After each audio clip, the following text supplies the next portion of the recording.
بسم اللہ الرحمن الرحیم ان الحمد للہ نحمده ونستعینه ونستغفره من يهده الله فلا مضل له ومن يضلل فلا هادي له واشهد ان لا اله الا الله وحده لا شريك له ونشهد ان سيدنا ونبينا وحبيبنا وشفيعنا وقرة أعيننا محمدا عبده ورسوله صلى الله تبارك وتعالى عليه وعلى آله وأصحابه وأزواجه وذريته وبارك وسلم تسليما كثيرا. أما بعد فأعوذ بالله من الشيطان الرجيم. بسم الله الرحمن الرحيم. ولا تطع من أغفلنا قلبه عن ذكرنا واتبع هواه فكان أمره فرطا. وقال تعالى فإنها لا تعمى الأبصار ولكن تعمى القلوب التي في الصدور. وقال تعالى يا أيها الذين آمنوا لا تلهكم أموالكم ولا أولادكم عن ذكر الله ومن يفعل ذلك فأولئك هم الخاسرون. وقال النبي صلى الله عليه وسلم مثل الذي يذكر ربه والذي لا يذكر ربه كمثل الحي والميت. سبحان ربك رب العزة عما يصفون وسلام على المرسلين والحمد لله رب العالمين. اللهم صل على سيدنا محمد وعلى آل سيدنا محمد وبارک وسلم.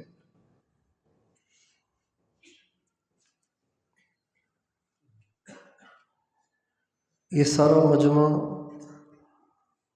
تقوی پر آنا چاہتا ہے، گناہوں کو چھوڑنا چاہتا ہے، برائیوں سے پاک زندگی چاہتا ہے، لیکن چاہنے کے باوجود بھی یہ بات ہمارے قابو میں نہیں آتی.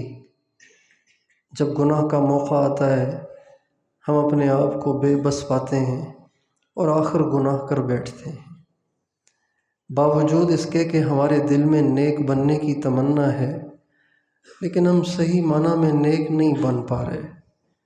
آخر اس کی کیا وجہ ہے؟ آخر اس کی وجہ کیا ہے؟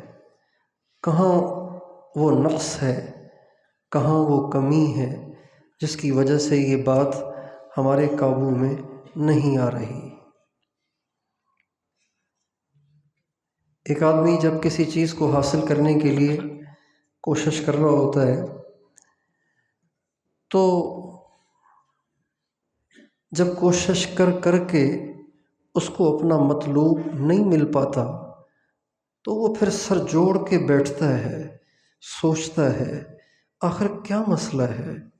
وہ دکان چل رہی ہے، یہاں گاہک ہی نہیں آتا، آخر کیا مسئلہ ہے؟ کون سی کمی ہے؟ کیا وجہ ہے؟ کون سا مسئلہ ہے؟ کیا رکاوٹ ہے؟ کیا اٹکاوا ہے؟ وہ سوچتا ہے.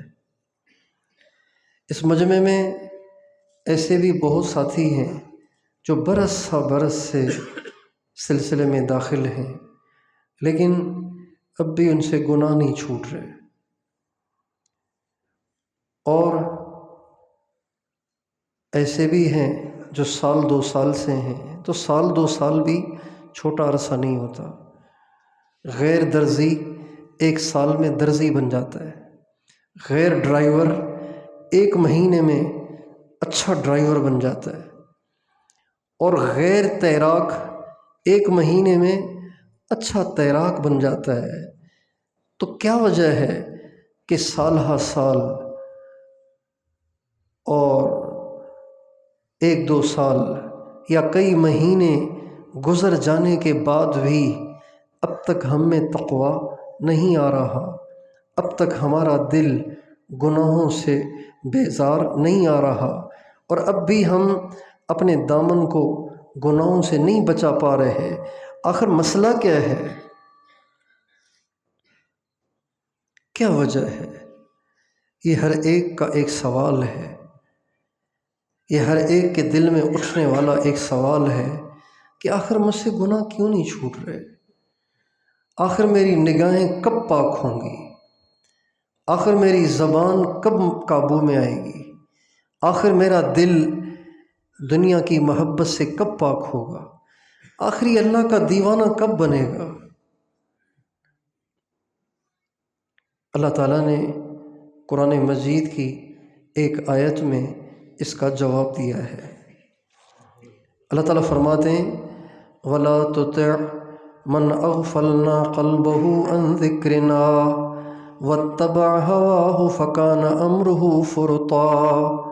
اے نبی، آپ ہرگز مت مانیں اس کی جس کے دل کو ہم نے اپنی یاد سے غافل کر دیا ہے، اور اس غفلت کی وجہ سے وہ خواہش کا غلام بن چکا ہے اور اس کا معاملہ حد سے پار ہو گیا ہے۔ اس آیت سے پتہ چلتا ہے کہ انسان خواہش کا غلام بعد میں بنتا ہے، پہلے اللہ کی یاد سے غافل ہوتا ہے۔ پہلے اللہ کی یاد سے غافل ہوتا ہے، یہ پہلا اسٹیپ، پہلی سیڑھی۔ پھر نفس کا غلام بنتا ہے، پھر وہ ساری حدود کراس کر جاتا ہے، وَكَانَ أَمْرُهُ فُرُطًا، اس ساری حدود کو کراس کر کے سرکش بن جاتا ہے، باغی بن جاتا ہے، اور بعض دفعہ کفر تک چلا جاتا ہے، لیکن ابتدا غفلت سے ہوتی ہے۔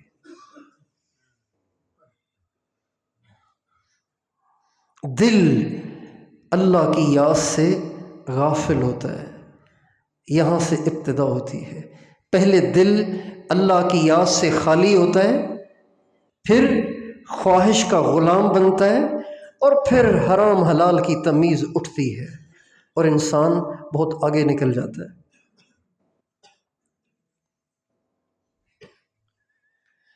اس کی مثال یوں کر لیجئے، پہلے انسان اپنے گھر کے دروازے توڑتا ہے، کھولتا ہے، کنڈی لگانا چھوڑ دیتا ہے، پھر چور گھستے ہیں، پھر چوریاں ہوتی ہیں، اور پھر اغوا کے واقعات پیش آتے ہیں، اور پھر معاملہ بہت آگے نکل جاتا ہے۔ لیکن پہلا کام کیا ہوتا ہے کہ آپ جو حفاظت کا حصار تھا اس کو توڑتے ہیں، دروازہ کھول دیتے ہیں، دروازہ نکال دیتے ہیں، کنڈی کھول دیتے ہیں، تالا توڑ دیتے ہیں، پھر چور کو گھسنے کا موقع مل جاتا ہے اور وہ آ کے اپنا کام کرتا ہے۔ تو سب سے پہلا کام اپنے دل کی غفلت کو دور کرنا۔ یہ ہمارے مشائخ جب بیعت ہوتا ہے، کوئی بھی بیعت ہوتا ہے تو اس کو یہ نہیں کہتے 40واں حصہ زکوٰۃ کا فوراً نکالنا شروع کرو، 40واں حصہ مال کا نکالو، داڑھی کو آئندہ ہاتھ نہیں لگانا، پگڑی ابھی خریدو، میرے سامنے مجھے پہن کے دکھاؤ، فوراً کپڑے خریدو، درزی موجود ہے، ناپ دو، جبہ پہن کے مجھے دکھاؤ۔ یہ نہیں کہتے۔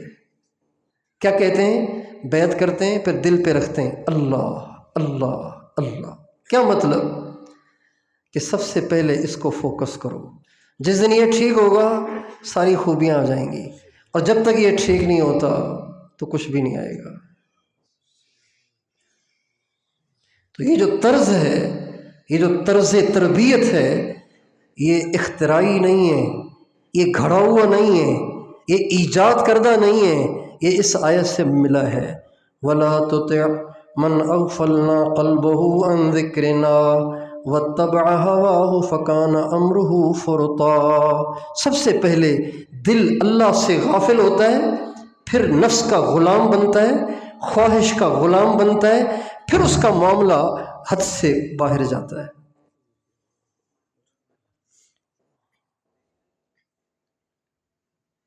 یہ جو دل کی غفلت ہے نا، اس کو ہم غلطی نہیں سمجھتے، اس کو غلطی نہیں سمجھتے۔ ایک سالک کہتا ہے اللہ کا شکر ہے، آدھا گھنٹہ صبح آدھا گھنٹہ شام مراقبہ ہے، استغفار درود شریف بھی ہے، نمازیں 5 ہیں، تکبیر اولیٰ کے ساتھ ہیں، تلاوت بھی ہے۔ سوال یہ پیدا ہوتا ہے کہ 5 نمازیں آپ نے 1 گھنٹے میں پڑھ لی، آدھا گھنٹہ بھی اگر صبح شام مراقبہ کیا ہے تو وہ بھی 2 گھنٹے ہو گئے، 20 منٹ تلاوت کی ہے تو یہ 2.5 گھنٹے ہو گئے، 2 گھنٹے 20 منٹ یا 2.5 گھنٹے ہو گئے۔ استغفار اور درود شریف صبح شام 100 دفعہ کیا ہے تو ٹوٹل آدھا گھنٹہ، یہ 3 گھنٹے ہو گئے۔ 21 گھنٹے آپ کہاں ہیں؟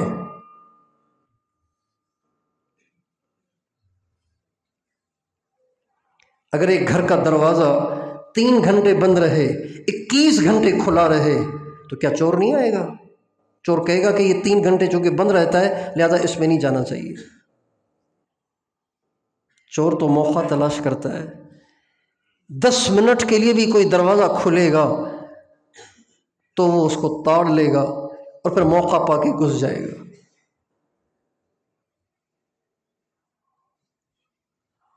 اس لیے دل کی غفلت یہ غلطی ہے، یہ کیا ہے؟ یہ کیا ہے؟ یہ گناہ ہے۔ دل کا اللہ سے غافل ہونا یہ گناہ ہے۔ جس کے حکم سے دھڑک رہا ہے وہی اسے یاد نہ ہو،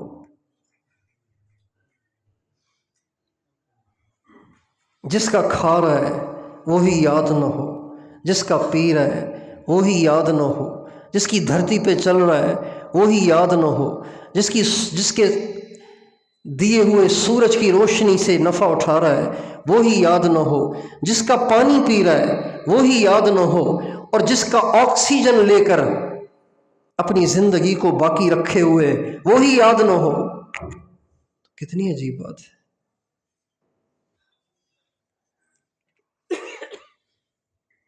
اس لیے سارے گناہوں کی ابتدا غفلت سے ہوتی ہے۔ یہ غفلت جب تک دور نہیں ہوگی گناہ نہیں چھوٹیں گے۔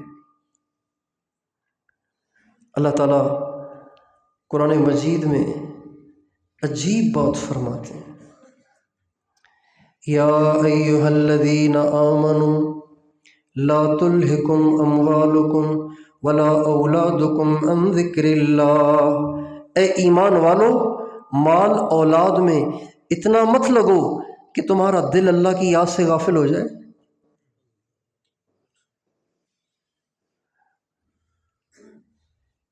مال کماؤ، اولاد پالو، محبت کرو، ان کی ضرورتیں پوری کرو، ان کے لیے کماؤ، لیکن اس طرح سے کہ دل کا کنیکشن میرے ہی ساتھ قائم ہو۔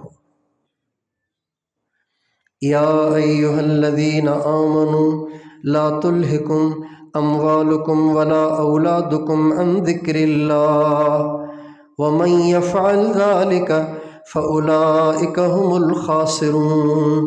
اب الفاظ میں غور کیجئے کہ اللہ تعالیٰ کے ہاں دل کا اللہ کی یاد سے غافل ہونا کتنا ناپسندیدہ ترین عمل ہے۔ اے ایمان والو مال اولاد میں اتنا مت لگو کہ تمہارے دل میری یاد سے غافل ہو جائیں۔ وَمَن يَفْعَلْ ذَلِكَ، جو کرے گا یہ والا عظیم جرم، ذالک یہ نہیں فرمایا وَمَن يَفْعَلْهُ، جو کرے گا یہ، بنتا تو یہی لفظ ہے لیکن اللہ تعالیٰ اس جرم کی سنگینی، اس غلطی کی سنگینی، اس گناہ کی سنگینی کو بیان کرنے کے لیے ہو کی بجائے ذالک فرما رہے ہیں۔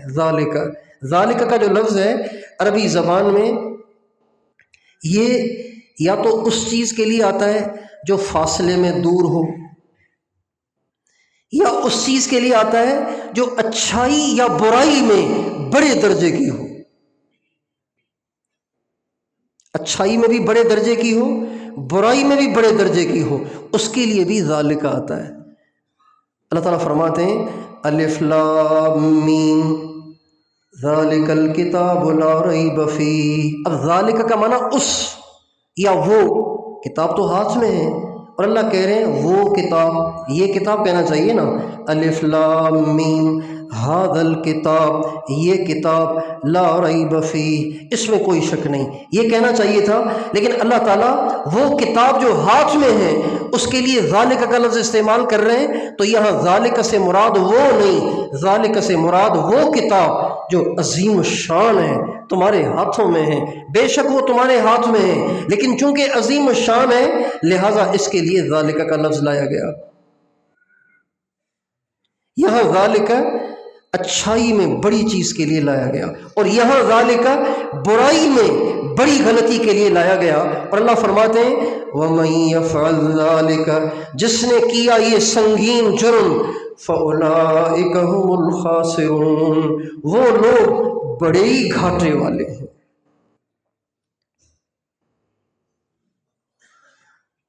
آپ اس سے اندازہ لگائیے کہ غافل ہونا اللہ کو کتنا ناپسندیدہ ہے۔ فَأُولَئِكَ هُمُ الْخَاسِرُونَ، یہی ہیں گھاٹے والے۔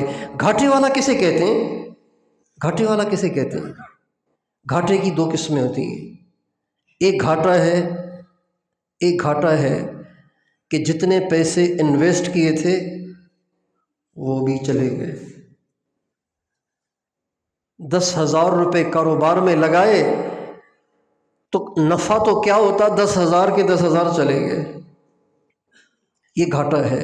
اور یہ بھی گھاٹا ہے کہ 10,000 لگائے تھے، 1 مہینہ گزر گیا ابھی تک 10,000 ہی ہیں۔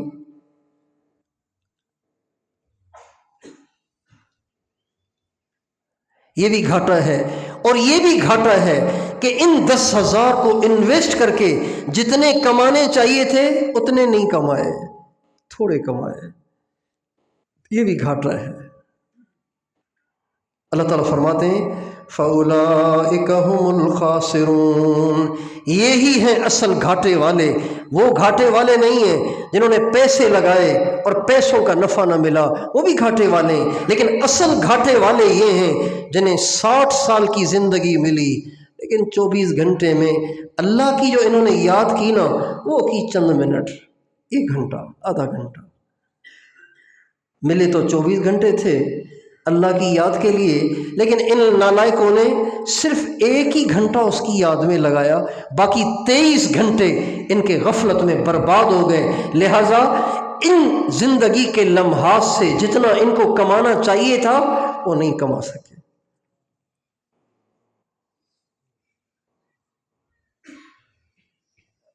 اس لیے ہمارے مشائخ کہا کرتے تھے، ہمارے مولانا جمشید صاحب فرمایا کرتے تھے جو دم غافل سو دم کافر۔ مولانا جمشید صاحب فرماتے تھے کہ ہمارے پرانے بزرگ کہا کرتے تھے کہ جس وقت میرا دل تھوڑی دیر کے لیے بھی اللہ سے غافل ہو جاتا ہے نا، میں سمجھتا ہوں کہ دل کافر ہو گیا۔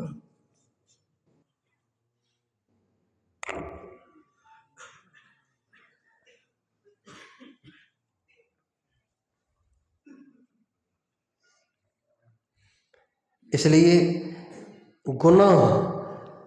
گناہوں سے جان اس دن چھوٹے گی جس دن یہ دل ذاکر بنے گا۔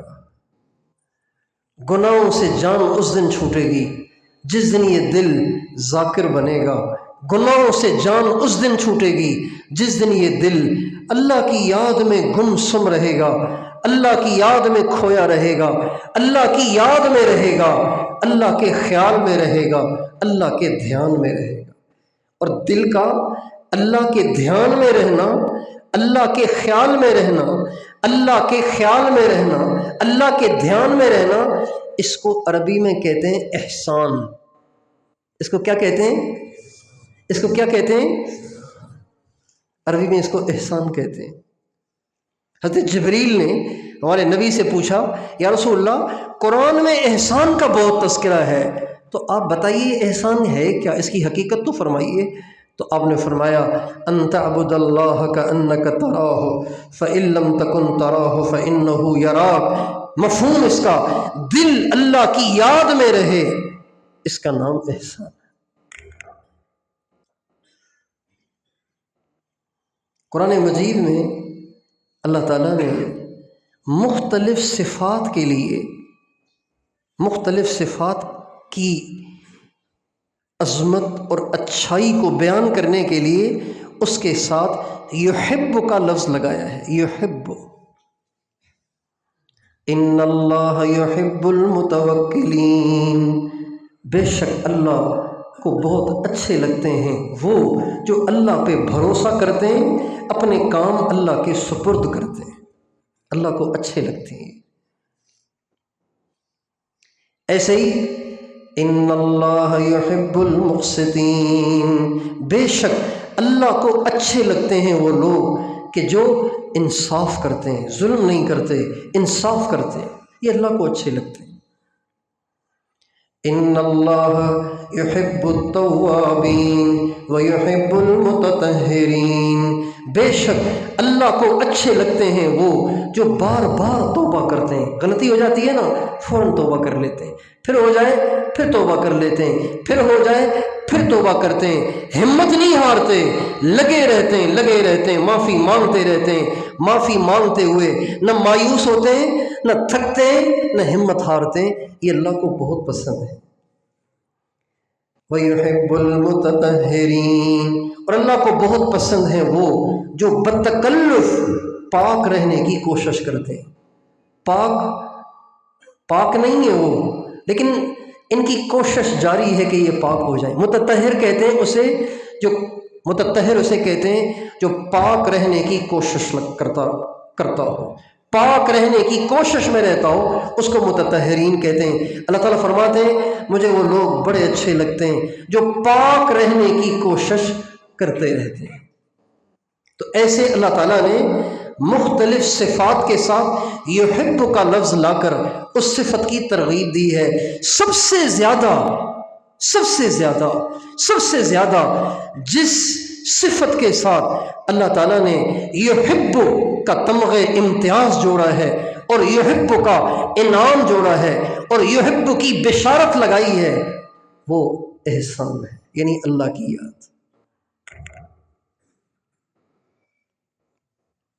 5 دفعہ قرآن مجید میں، 5 دفعہ سب سے زیادہ، اور کسی کے لیے 5 دفعہ اس عنوان کا تکرار نہیں ہے، لیکن اس صفت کے ساتھ 5 دفعہ تکرار ہے۔ واللہ یحب المحسنین، واللہ یحب المحسنین، واللہ یحب المحسنین، واللہ یحب المحسنین، واللہ یحب المحسنین۔ 5 دفعہ مجھے بڑے اچھے لگتے ہیں وہ جو میری یاد میں رہتے ہیں، میرے خیال میں رہتے ہیں، میرے دھیان میں رہتے ہیں، جن کا دل کبھی مجھ سے غافل نہیں ہوتا۔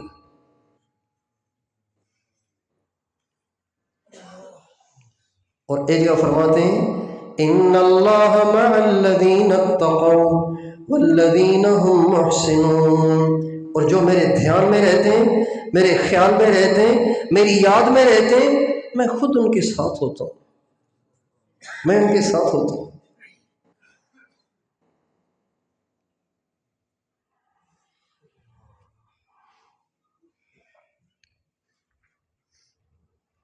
اور کئی جگہ یہ جو میں ابھی آیت سنانے لگا ہوں، یہ ایک دفعہ نہیں ہے، قرآن میں کئی جگہ ہے۔ ان اللہ لا یضیع اجر المحسنین، جو میرے خیال دھیان میں رہتے ہیں، میں ان کا کوئی اجر ضائع نہیں کرتا، اس لیے کہ ضائع ہوتے ہیں گناہوں سے، ضائع ہوتے ہیں مخلوق کی دل آزاری سے، ضائع ہوتے ہیں مخلوق کے حقوق میں کوتاہی سے۔ جو میرے خیال میں رہے، میرے دھیان میں رہے، میری یاد میں رہے، وہ یہ کام ہی نہیں کرے گا، کیسے ضائع ہوں گے اعمال؟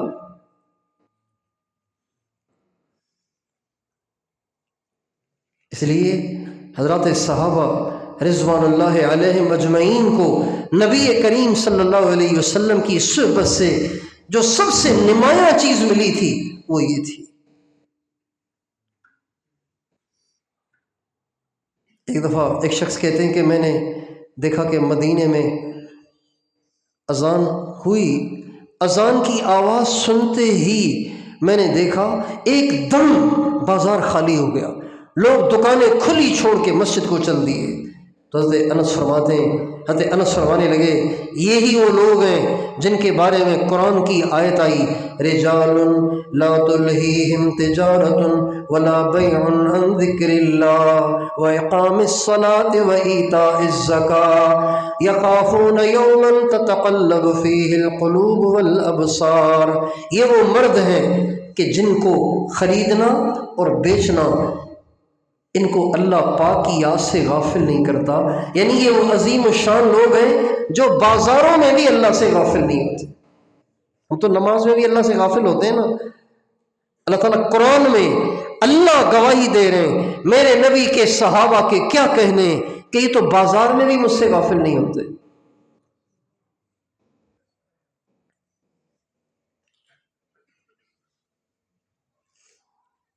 اس لیے گناہوں سے نجات پانے کے لیے سب سے پہلا کام اپنے دل کی غفلت کو دور کرنا، اپنے دل کو ہر آن ہر گھڑی اللہ کی یاد میں مشغول رکھنا۔ جیسے کوئی مقروض ہو تو وہ ہر وقت اپنے قرضے اترنے کی سوچ میں رہتا ہے۔ کسی کا بیٹا آئی سی یو میں داخل ہو تو وہ دکان پہ ہو، دفتر میں ہو، بازار میں ہو، گھر میں ہو، مسجد میں ہو، اس کا دل بیٹے کے ساتھ اٹکا ہوتا ہے۔ اسی طرح اللہ تعالیٰ جب انسان کو وہ کیف عطا کر دیتا ہے کہ جس میں وہ بازار میں ہو، مسجد میں ہو، وہ دفتر میں ہو، وہ دکان میں ہو، وہ مدرسے میں ہو، وہ تبلیغ میں ہو، یا وہ دین کے کام میں ہو، یا وہ دنیا کے کام میں ہو، کسی وقت اس کا دل اللہ کی یاد سے غافل نہیں ہوتا، اس کا دل اللہ میں اٹکا ہی رہتا ہے۔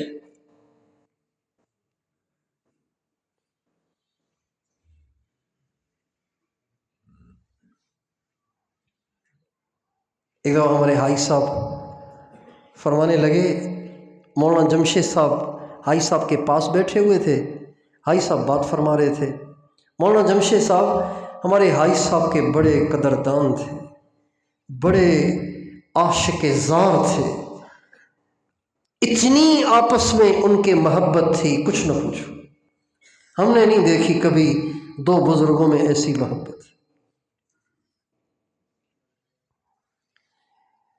اور حاج صاحب محبت کی وجہ سے مولانا کو چھیڑتے تھے، جیسے کہتے ہیں نا،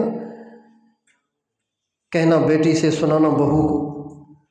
تو ہمارے حاج صاحب اپنے بیانوں میں مولانا کو عنوان بنا، یہ مولوی جمشید ہر وقت کھاتا ہی رہتا ہے، فکر ہی نہیں اس کو آخرت کی۔ تو ان کو نہیں کہنا ہوتا تھا، وہ ہمیں کہنا ہوتا تھا، لیکن نام ان کا لیتے تھے۔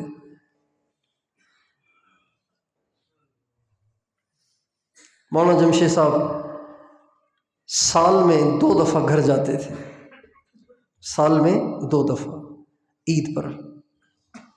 تو حاج صاحب مشورے میں فرمانے لگے، ابھی عید آ رہی ہے نا، اب یہ مولوی جمشید آئے گا میرے پاس، گھر جاؤں؟ میں کہتا ہوں اس کو گھر کا خیال آیا کیوں، اس کا گھر کی طرف دھیان گیا کیوں، اس وقت بھی اسے اللہ کیوں یاد نہیں ہے؟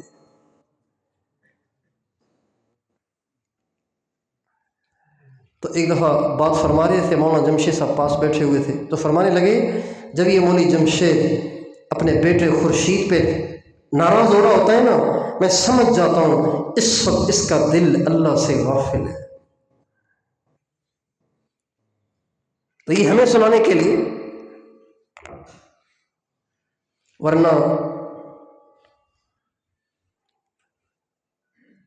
حقیقت میں تو مولانا جمشید صاحب کے وہ ایسے معتقد تھے حاج صاحب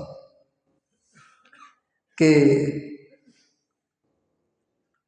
یہ ہمارے یہاں مولانا نعیم صاحب تشریف فرما ہوں گے، انہوں نے خدمت کی ہے مولانا جمشید صاحب کی۔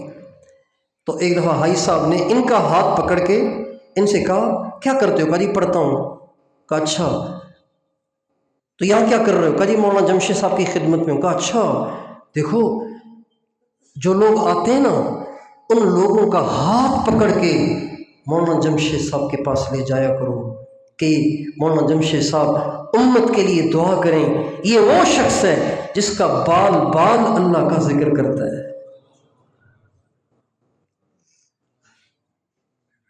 لوگوں کا ہاتھ پکڑ پکڑ کے مولانا جمشید صاحب کے پاس لے جایا کرو کہ لوگ مولانا سے کہیں کہ حضرت امت کے لیے دعا کریں، اس لیے کہ یہ وہ ہے کہ جس کا بال بال اللہ کا ذکر کرتا ہے۔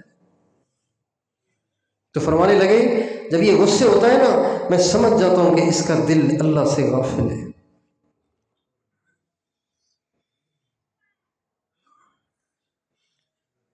یہ غفلت ہمیں دور کرنی ہے،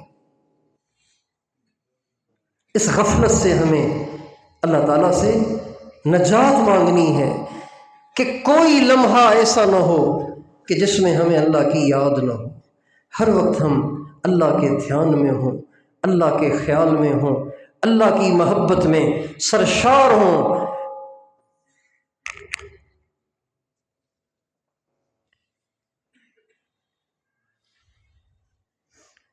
یاد میں تیری سب کو بھلا دوں، کوئی نہ مجھ کو یاد رہے،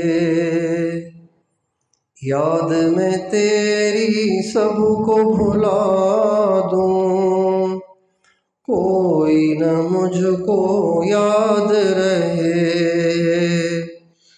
تجھ پہ سب گھر بار لٹا دوں، خانہ دل آباد رہے، تجھ پہ سب گھر بار لٹا دوں، خانہ دل آباد رہے، نظروں سے اپنی سب کو گرا دوں، تجھ سے فقط فریاد رہے، نظروں سے اپنی سب کو گرا دوں، تجھ سے فقط فریاد رہے، ہر دم ذکر و فکر میں تیرے مست رہوں، سرشار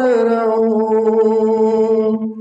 ہر دم ذکر و فکر میں تیرے مست رہوں، سرشار رہوں، ہوش رہے نہ مجھ کو کسی کا تیرا مگر ہوشیار رہوں، ہوش رہے نہ مجھ کو کسی کا تیرا مگر ہوشیار رہوں۔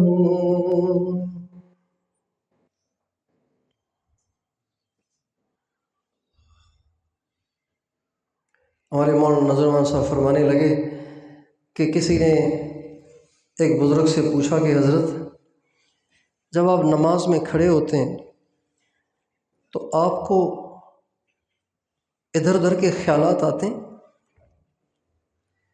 جب آپ نماز میں کھڑے ہوتے ہیں تو آپ کو ادھر ادھر کے خیالات آتے ہیں؟ تو فرمانے لگے اللہ کا شکر ہے نماز میں بھی نہیں آتے، نماز کے باہر بھی نہیں آتے۔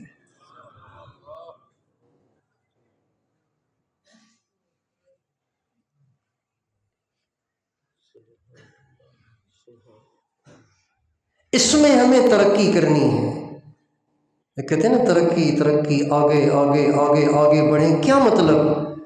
اس میں آگے بڑھیں کہ زندگی کے لمحات، زندگی کے غفلت کے لمحات اب گھٹنا شروع ہو گئے ہیں، اب یاد زیادہ رہتی ہے، غفلت کم ہو گئی ہے۔ اللہ وہ دن بھی لائے کہ غفلت ختم ہی ہو جائے، کسی وقت دل اللہ کی یاد سے غافل نہ ہو۔ اللہ تعالیٰ فرماتے ہیں وَلَا تَكُونُوا كَالَّذِينَ نَسُوا اللَّهَ فَأَنسَاهُمْ أَنفُسَهُمْ، اے ایمان والو ایسے نہ ہونا جو اللہ کو بھول گئے، جب اللہ کو وہ بھول گئے تو اللہ تعالیٰ نے ان کو ان کی ذات سے بھی غافل کر دیا۔ اللہ کو بھولنا، اللہ کی یاد سے غافل ہونا، یہ اتنی بڑی غلطی ہے کہ جو ساری غلطیوں کی جڑ ہے۔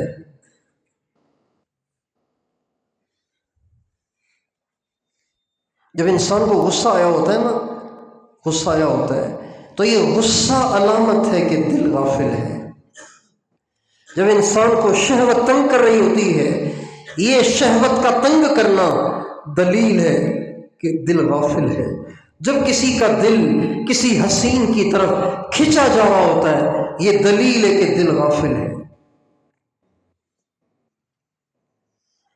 جب انسان کو اپنا آپ اچھا لگ رہا ہوتا ہے، آئینے پہ کھڑے ہو کے اپنے آپ کو چیک کر رہا ہوتا ہے، یہ اس بات کی دلیل ہوتی ہے کہ دل اس کا اللہ سے غافل ہے۔ جب انسان کہے بار کے ہنس رہا ہوتا ہے، اس کا منہ کھلا جا رہا ہوتا ہے اور اس کے دانت ظاہر ہو رہے ہوتے ہیں اور اس کا منہ کھل جاتا ہے، تو یہ اس بات کی دلیل ہے کہ اس کا دل اللہ سے غافل ہے۔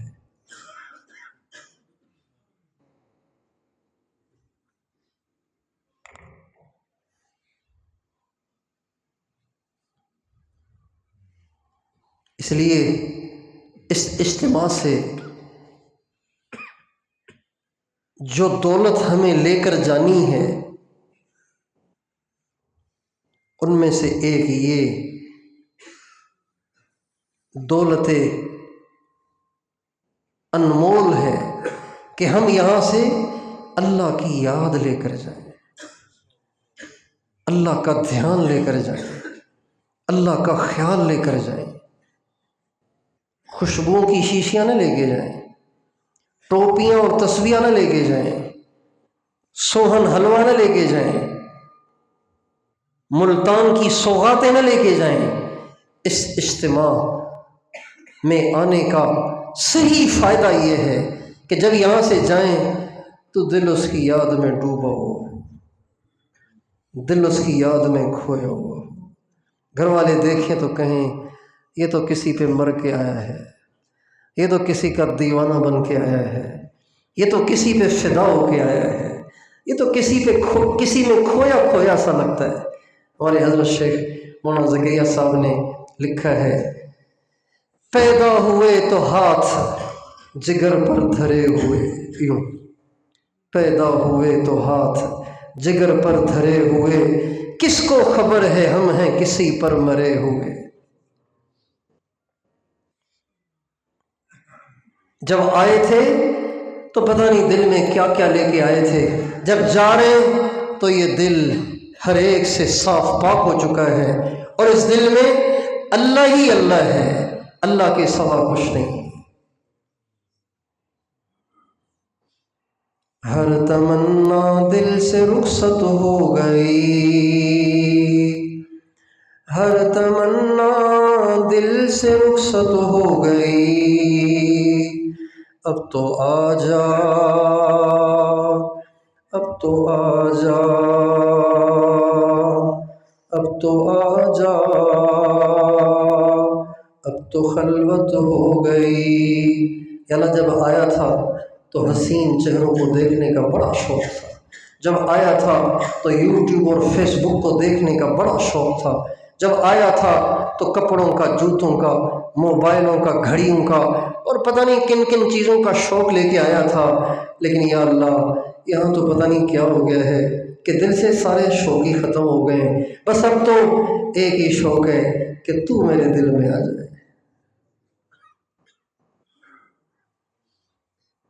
ہر تمنا دل سے رخصت ہو گئی، ہر تمنا دل سے رخصت ہو گئی، اب تو آ جا، اب تو خلوت ہو گئی۔ حضرت خواجہ عزیز الحسن مجذوب رحمۃ اللہ علیہ نے جب یہ شعر کہے تھے تو حضرت تھانوی نے فرمایا، خواجہ صاحب اگر میرے پاس 1,00,000 روپے ہوتے نا تو میں 1,00,000 روپے آپ کو انعام میں دے دیتا۔ ایسی آپ نے ایک عاشق کے دل کی ترجمانی کی ہے۔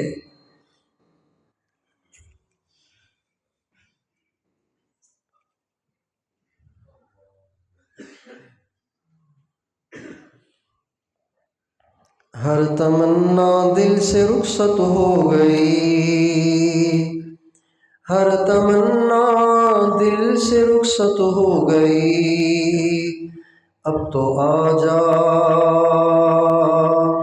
اب تو آ جا، اب تو آ جا، اب تو آ جا، اب تو خلوت ہو گئی، ایک تجھ سے کیا محبت ہو گئی، ایک تجھ سے کیا محبت ہو گئی، ساری دنیا ہی سے نفرت ہو گئی، ایک تجھ سے کیا محبت ہو گئی، ساری دنیا ہی سے وحشت ہو گئی، اب تو آ جا، اب تو آ جا، اب تو آ جا، اب تو خلوت ہو گئی۔ یہ اس اجتماع کا نفع ہے۔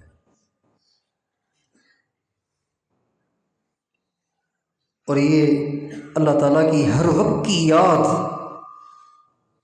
حاصل ہونے کے لیے ہمیں دن میں کئی دفعہ وقت مقرر کر کے اللہ کی یاد میں بیٹھنا پڑے گا۔ دیکھیں، اگر آپ چاہتے ہیں کہ آپ کا موبائل ہر وقت کارآمد رہے، ہر وقت کارآمد رہے، جب آپ کال کرنا چاہیں کال چلی جائے، میسج کرنا چاہیں میسج چلا جائے، واٹس ایپ پہ وائس کرنا چاہیں تو وائس چلا جائے، آپ اپنے موبائل میں کوئی تحریر پڑھنا چاہیں تو تحریر پڑھ سکیں، قرآن پڑھنا چاہیں تو قرآن پڑھ سکیں، تلاوت سننا چاہیں تو تلاوت سن سکیں۔ اگر آپ چاہتے ہیں کہ ہر وقت آپ کے موبائل میں آپ کو آپ کی ضروریات میسر ملیں تو اس کے لیے کیا کرنا پڑے گا؟ آپ کو ایک وقت روزانہ اس کو چارج کرنا پڑے گا۔ جب یہ چارج ہوگا چلتا رہے گا۔ تو یہ ہمارا روزانہ مراقبے میں بیٹھنا، روزانہ ذکر میں بیٹھنا، یہ اس لیے نہیں ہے کہ میرے ذمہ 20 منٹ ہیں میں نے سر سے اتارنے، نہیں، یہ اس لیے نہیں ہے کہ میرے ذمہ 20 منٹ آدھا گھنٹہ صبح شام لگ گیا ہے لہٰذا یہ جیسے کیسے میں نے سر سے اتارنے، چاہے نیند آ رہی ہے، چاہے اونگ آ رہی ہے، چاہے خیالات کا ہجوم ہے، بس جیسے کیسے میں نے نمٹانے ہیں یہ 20 منٹ اور آدھا گھنٹہ، نہیں، اس لیے نہیں ہے، یہ اس لیے ہے کہ ان 20 منٹ آدھے گھنٹے میں ہم اللہ کو ایسا یاد کریں کہ اگلے 10 گھنٹے دل اس کی یاد میں مشغول رہے۔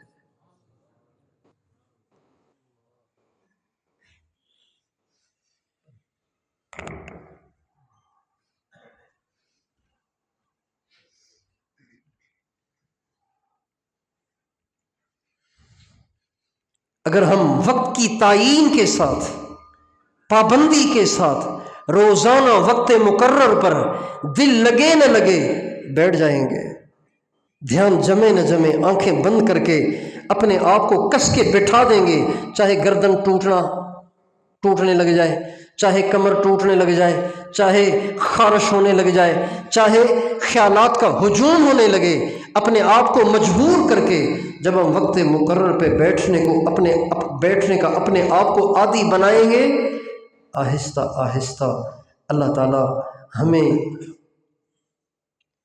ایسی لذت اور حلاوت دے دے گا کہ پھر ہمارا آنکھیں کھولنے اور پھر مراقبے سے اٹھنے کو دل نہیں کرے گا۔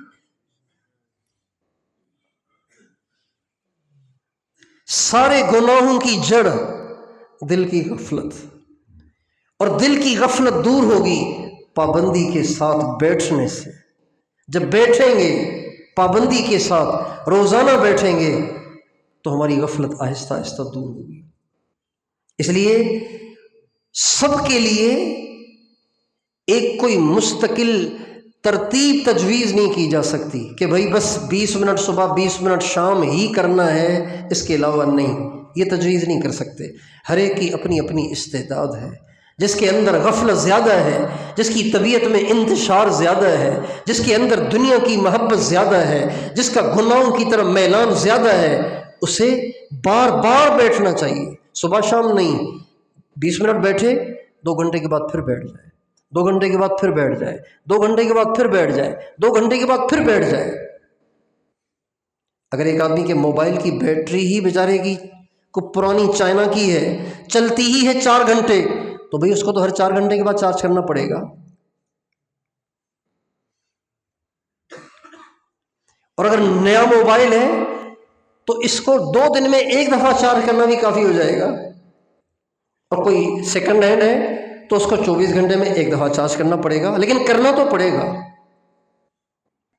نبی کریم صلی اللہ علیہ وسلم فرماتے ہیں کہ اللہ تعالیٰ فرماتے ہیں یا ابن آدم، اے آدم کے بیٹے، اذکرنی بعد الفجر ساعتاً وبعد العصر ساعتاً اکفک ما بینہما، تم فجر کے بعد مجھے 1 گھڑی یاد کر لیا کرو، عصر کے بعد مجھے 1 گھڑی یاد کر لیا کرو، میں درمیانی اوقات میں تمہاری کفایت کر دوں گا۔ اب اس کا ایک مطلب جو عام لیا جاتا ہے وہ یہ کہ درمیان کے اوقات میں تمہارے سارے کام کر دوں گا۔ تو بھئی دنیا داروں کے تو ہوتے ہیں کام، سالکین کا تو کام یہی ہے کہ دل کی غفلت دور ہو جائے۔ تو اللہ صرف دنیا داروں کے دنیا والے کام نہیں کرے گا، اللہ والوں کے اللہ والے کام بھی کرے گا، سالکین کے سلوک والے کام بھی کرے گا، مبلغین کے دعوت والے کام بھی کرے گا، اور طالب علموں کے طلب علم والے کام بھی کرے گا۔ اگر 2 اوقات کو میری یاد سے آباد کرو، فجر کے بعد، عصر کے بعد، کتنا؟ ساعتن، ساعتن کہتے ہیں 25 منٹ کو۔ ساعتن کتنے منٹ کو کہتے ہیں؟ آسان ہو گیا نا؟ یا ابن آدم، اے آدم کے بیٹے، اذکرنی بعد الفجر ساعتاً وبعد العصر ساعتاً اکفک ما بینہما، فجر کے بعد 25 منٹ میری یاد میں بیٹھ جایا کر، عصر کے بعد 25 منٹ میری یاد میں بیٹھ جایا کر، درمیان کے اوقات میں تیرے دل کو اپنی یاد سے آباد کرنا، یہ میرا کام ہے۔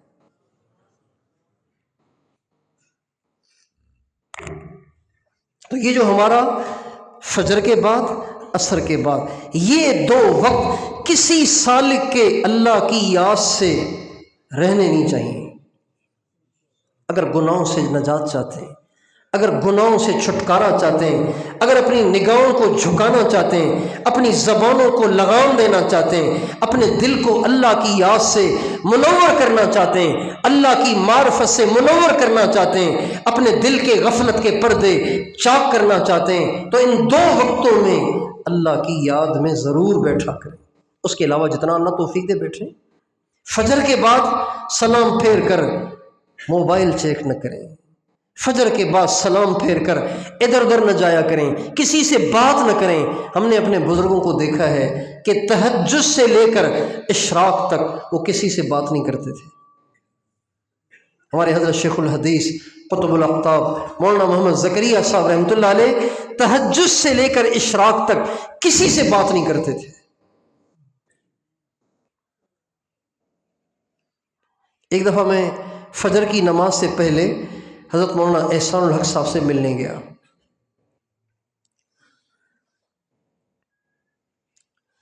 تو میں نے حضرت سے سوال کیا، حضرت نے سنا تو صحیح، جواب نہیں دیا۔ میں نے پھر کر لیا، حضرت نے جواب نہیں دیا۔ میں نے پھر کر لیا، حضرت نے جواب ہی نہیں دیا۔ میں نے کہا پتہ نہیں کیا مسئلہ ہے، دیکھ رہے ہیں، مجھے دیکھ بھی رہے ہیں، میرے سوال کو سن بھی رہے ہیں، جواب ہی نہیں دے رہے۔ میں اٹھ کے آ گیا۔ بعد میں فرمانے لگے حضرت شیخ فجر سے پہلے کسی سے بات نہیں کرتے تھے۔ تو کہ مولانا احسان صاحب خلیفہ ہیں حضرت شیخ الحدیث مولانا زکریا صاحب کے، تو فرمانے لگے حضرت شیخ فجر سے پہلے کسی سے بات، مخلوق سے بات نہیں کرتے تھے، یہ اوقات مخلوق سے بات کرنے کے نہیں ہیں، یہ اللہ سے باتیں کرنے کے اوقات ہیں، اللہ کو یاد کرنے کے اوقات ہیں۔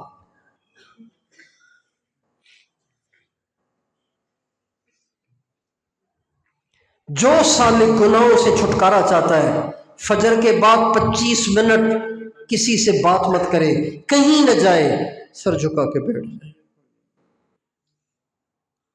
عصر کے بعد کہیں نہ جائے، آنکھیں بند کر کے بیٹھ جائے۔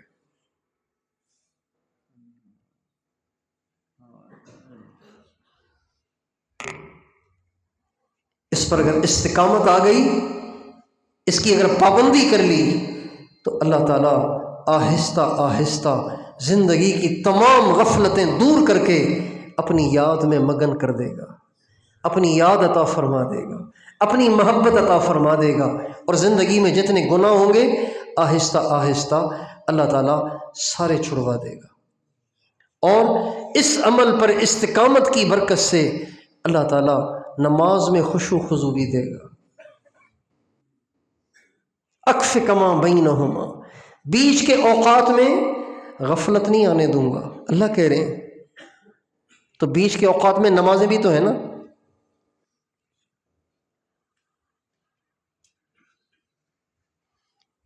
اگر کوئی نوجوان ایسے بازار میں اس کی دکان ہے، ایسی دکان پہ وہ بیٹھتا ہے جہاں عورتوں کی بڑی ریل پیل ہے، اور وہ بیزار ہے دل کے میلان سے اور دل کے رجحان سے، اور اس کا دل ہر وقت گندگی میں مبتلا رہتا ہے، اسے چاہیے کہ فجر کے بعد، عصر کے بعد 25 منٹ، آدھا گھنٹہ آنکھیں بند کر کے اللہ کی یاد میں بیٹھا رہے۔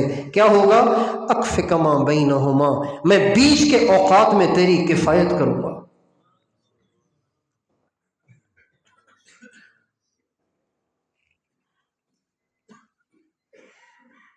لیکن یہ ایک دفعہ کرنے سے نہیں ہوگا، برس ہا برس اس کو، ہمیشہ اس کو کرنا ہے۔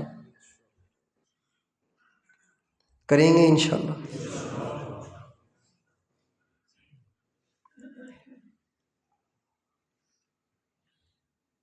آپ کا یہ بیٹھنا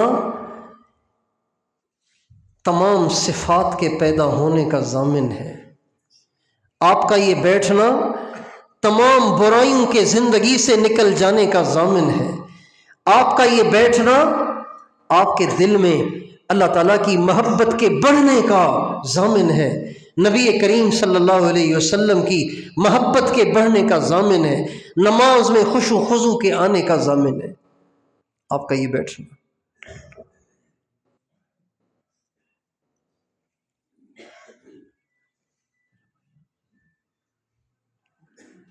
بیٹھا کریں گے۔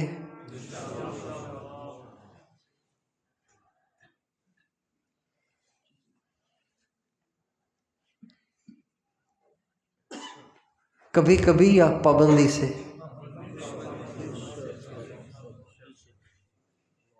پابندی سے بیٹھیں گے، کبھی مجبوری میں چھوٹ جائے تو چھوٹ جائے، ایسے یا جو بھی مجبوری پیش آئے ہر حال میں بیٹھیں گے۔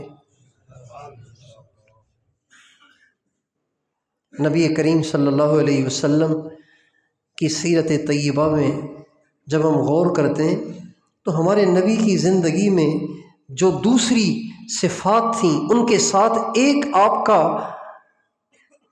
کی عادت شریفہ یہ بھی تھی کہ آپ میں عمل کا اہتمام بہت تھا۔ عمل کا اہتمام، ایک عجیب بات علماء نے لکھی ہے کہ نبی کریم صلی اللہ علیہ وسلم نے پوری زندگی کبھی بھی اگر کوئی عمل کیا، کسی وجہ سے کیا تو پھر پوری زندگی بعد میں بھی اس کو کرتے رہے، حالانکہ وہ تو کیا تھا کسی موقع کی وجہ سے، کسی مجبوری کی وجہ سے، لیکن بعد میں آپ ہمیشہ اس کو کرتے چلے جاتے تھے۔ یہ ہمارے نبی کی عادت شریفہ تھی۔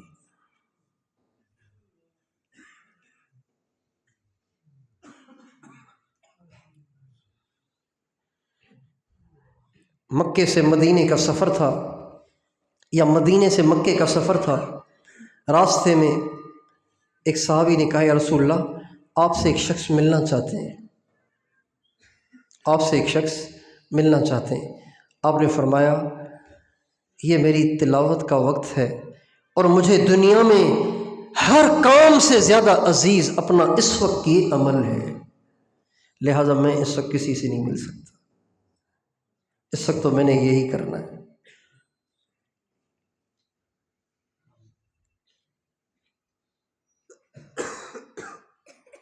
جب انسان کبھی کرتا ہے کبھی چھوڑ دیتا ہے، یا کبھی کسی وقت میں کرتا ہے کبھی کسی وقت میں کرتا ہے، تو اس کو اس عمل کی حقیقت نہیں مل پاتی، وہ اس عمل کی حقیقت سے محروم رہتا ہے۔ جب آدمی ہر حال میں وقت مقررہ پر بیٹھ جاتا ہے، اپنے اس عمل کو ہر حال میں کرتا ہے، تو اللہ تعالیٰ اس کو اس عمل کا نور عطا فرماتے ہیں۔ یہ جو بہت سے ساتھی ایسے ہوتے ہیں جو مراقبہ پابندی سے کرتے ہیں لیکن وقت مقرر نہیں کرتے، لہٰذا جب وہ بیٹھتے ہیں تو دھیان ہی نہیں جمتا، زور لگا کے آخری 1-2 منٹ میں کچھ دھیان جمتا ہے، ٹائم ختم ہو جاتا ہے۔ یہ کیوں؟ وقت مقرر پہ نہیں کرتے۔ میں نے ایک دفعہ سرگودا تشکیل ہوئی تو وہاں پہ حضرت شیخ الحدیث قطب الاقطاب مولانا محمد زکریا صاحب رحمۃ اللہ علیہ کے تعلق والوں میں سے ایک بزرگ سے ملاقات ہوئی، بہت بوڑھے تھے، ضعیف العمر تھے، اور چہرے میں ایسا نور تھا اور آواز میں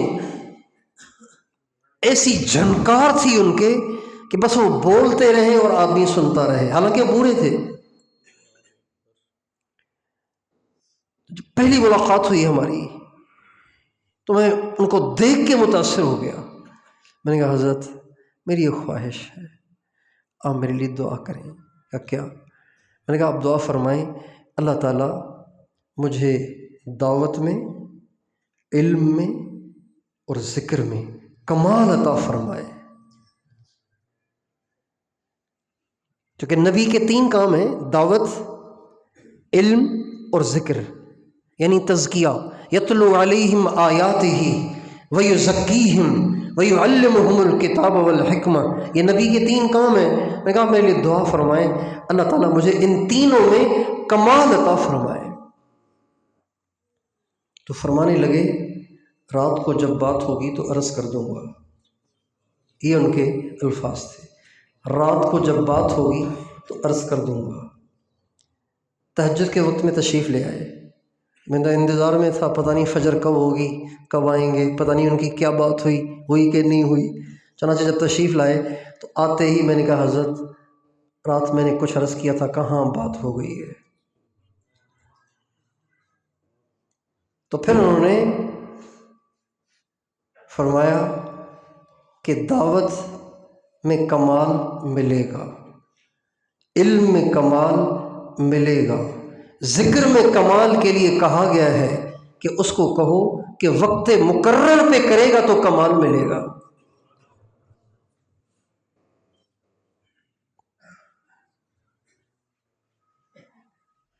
ہمارے ایک بزرگ تھے حضرت مولانا محمد احمد صاحب، وہ فرماتے تھے جب تم وقت مقرر کر کے ذکر کرو گے، جب وہ وقت آئے گا تمہارا اوپر انتظار ہوگا، اب میرا بندہ آئے گا مجھے یاد کرے گا۔ اللہ خوش ہوتا ہے نا جب بندہ اسے یاد کرتا ہے، اللہ خوش ہوتا ہے۔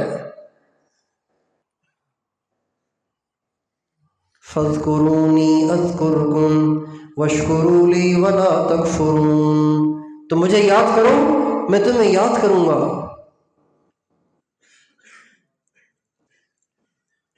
وقت مقرر پر۔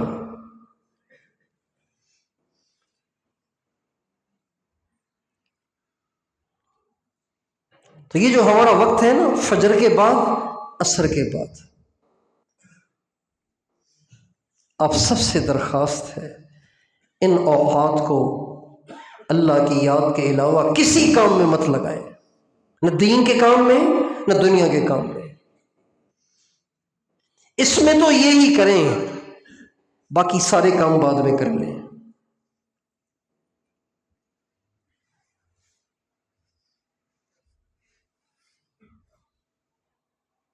اور جس دن آپ کے پاس ٹائم بھی ہو اور آپ سے بیٹھا نہ جا رہا ہو، سمجھ جائیں کہ آپ کو نہیں بیٹھنے دیا جا رہا، آپ سے کچھ ہو گیا ہے، ایسا کام ہو گیا ہے کہ اب آپ کا بیٹھنا ان کو منظور نہیں ہے۔ بہت سننے کو ملتے ہیں یہ لفظ، مراقبہ ہو نہیں رہا، اعمال ہو نہیں رہے، ہونے نہیں دیے جا رہے، منظور نہیں ہے کہ آپ اس کا نام لیں، ان کو منظور نہیں کہ آپ ان کا نام لیں، ان کو منظور نہیں کہ آپ ان کی یاد میں بیٹھیں۔ اگر ایسی کیفیت ہو رہی ہے توبہ کریں، معافی مانگیں، گڑ گڑائیں، روئیں، رونا نہ آئے تو رونے جیسی شکل بنا لیں، رونے جیسی آواز بنا لیں۔ ایسے موقع پہ کمرہ بند کر کے، پردے گرا کر، بتیاں بجھا کر، اندھیرا کر کے سجدے میں گر جائیں اور پھر آواز سے روئیں، آواز سے کہیں یا اللہ جس وجہ سے آپ نے نظر پھیر لی ہے وہ معاف کر دینا۔ آپ نہیں کریں گے تو کون کرے گا؟ وَمَن يَغْفِرُ الذُّنُوبَ إِلَّا اللَّهُ، اللہ نہیں کرے گا تو کون کرے گا؟ وَلَا يَغْفِرُ الذُّنُوبَ إِلَّا أَنْتَ، اے اللہ آپ نہیں کریں گے تو کون کرے گا؟ یہ حضور کہہ رہے ہیں اللہ سے، آپ نہیں کریں گے تو کون کرے گا؟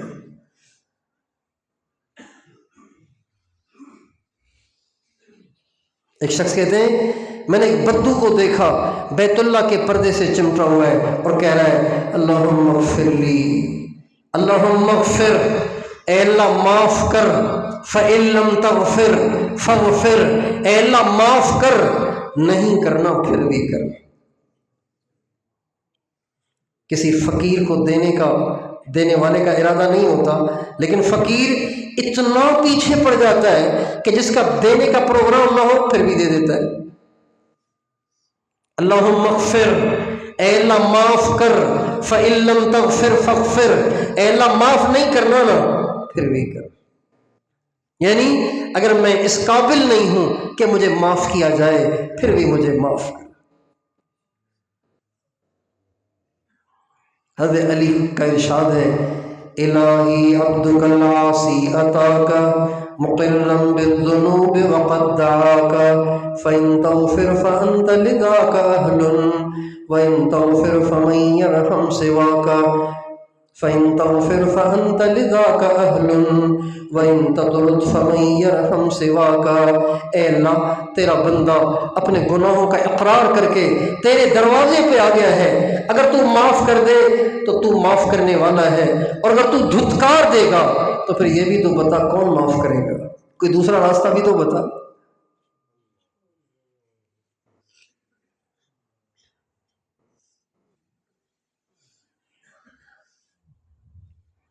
مالی سوا قرعی لبابک حیلۃ، مالی سوا قرعی لبابک حیلۃ وَإِذَا رَدَدْتَ فَأَيَّ بَابٍ أَقْرَعُ، میرے پاس تو تیرے دروازے کو کھٹکھٹانے کے سوا اور کوئی راستہ اور چارہ ہی نہیں ہے، اگر تو بھی مجھے دھتکار دے گا تو یہ بتا تیرے سوا کوئی اور ہے جو مجھ پہ رحم کرے؟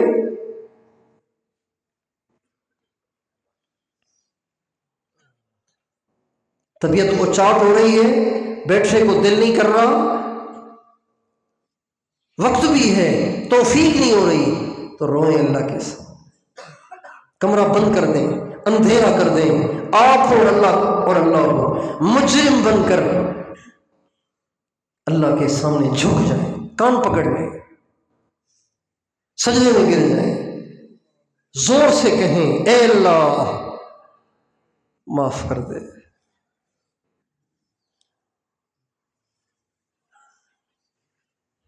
تیرے سوا تو کوئی ہے نہیں، اب تو بھی چھوڑ دے گا مجھے تو کہاں جائے گا تیرا بندہ؟ میں کسی اور کا بنا ہوا تو نہیں ہوں تو تیرا ہی نہ بنا ہوا۔ اور بھائی صاحب فرمانے لگے کہ بیت اللہ سے نکلے تو باہر ایک شخص ٹھیلے پہ زمزم رکھ کے لوگوں کو پلا رہا ہے، جیسے سبیل چلاتے ہیں نا، لوگوں کو پلا رہا ہے، زمزم پلا رہا ہے اور ساتھ ساتھ کہہ رہا ہے یا الہی یا مولانا نحن عبیدک لا تنسانا، یا الہی یا مولانا نحن عبیدک لا تنسانا، اے ہمارے آقا، اے ہمارے معبود، ہم تیرے ہی بندے ہیں، ہمیں بھول نہ جانا، ہمیں بھلائیو مت۔ حاجی صاحب یہ ترجمہ کرتے تھے، یا الہی یا مولانا نحن عبیدک لا تنسانا، اے اللہ، اے ہمارے آقا، ہم تیرے بندے ہیں، ہمیں بھلائیو مت، بھول نہ جانا ہمیں، تو بھلائے گا تو کہاں جائیں گے۔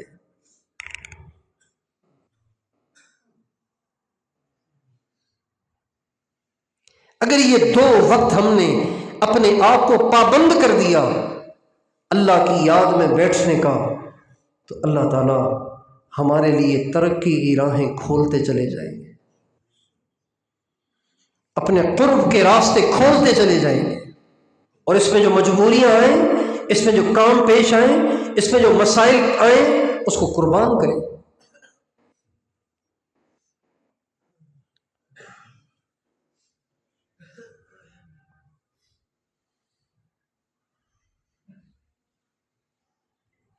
کریں گے کوشش۔ ایک کام۔ دوسرا کام، زندگی کو گناہوں سے پاک کرنے کے لیے وہ یہ ہے کہ ہم اپنی نمازوں پہ محنت کریں۔ کیا کریں؟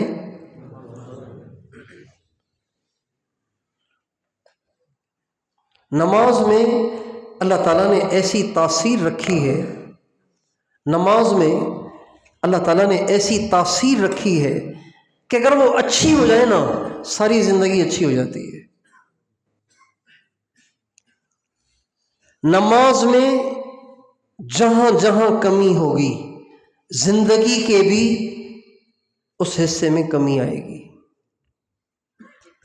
اگر کسی کی نماز میں نظر بے قابو ہے، سجدے کی جگہ پہ ٹکتی نہیں ہے، تو اس کی نماز سے باہر بے قابو ہوگی۔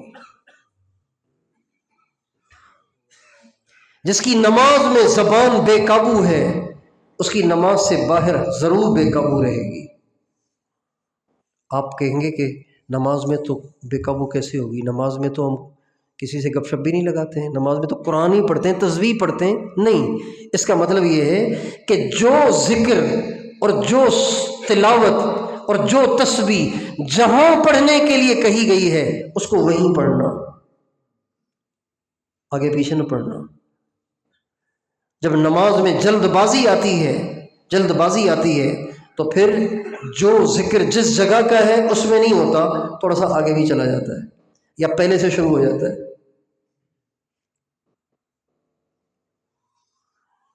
اب ایک آدمی قیام میں پڑھ رہا ہے قل هو اللہ احد اللہ الصمد لم یلد ولم یولد ولم یکن له کفوا احد، ولم یکن له کفوا احد کہتے کہتے رکوع میں جا رہا ہے اور نیچے جا کے کہہ رہا ہے اللہ اکبر۔ یہ ہوتا ہے کہ نہیں ہوتا بھائی؟ ہوتا ہے کہ نہیں ہوتا؟ رکوع میں کہہ رہا ہے سبحان ربی العظیم سبحان ربی العظیم سبحان ربی العظیم سمع اللہ لمن حمدہ، اٹھتے اٹھتے آخری تسبیح بھی پوری کر لی، سمع اللہ لمن حمدہ بھی کہہ لیا۔ یہ ہے زبان کا نماز میں غلط استعمال۔ اللہ اکبر کہاں سے شروع کرنا ہے، کہاں پہ بند کرنا ہے، یہ سمجھنے کی چیز ہے۔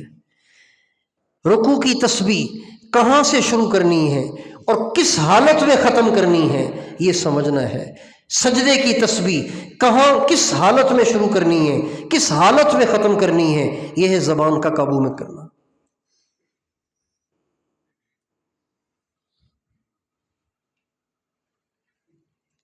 تکبیر جو ہم پڑھتے ہیں نا، ایک رکن سے دوسرے رکن کی طرف جاتے ہوئے تکبیر پڑھتے ہیں نا، یہ تکبیر کس حالت میں شروع کرنی ہے، کس حالت میں ختم کرنی ہے، یہ سمجھنا ہے۔ آپ سجدے میں جا رہے ہیں، قومے سے اب سجدے میں جا رہے ہیں تو آپ اللہ اکبر کہہ کے نہیں جائیں گے، اللہ اکبر، یہ اکبر کی جو راہ ہے یہ اس وقت آپ نے ادا کرنی ہے جب آپ کا ماتھا ان قریب زمین سے لگنا ہے، جب ٹک جائے اب اکبر کا ٹائم ختم ہو گیا، اب سبحان ربی اللہ اعلیٰ کا ٹائم شروع ہو گیا۔ بات واضح ہو گئی؟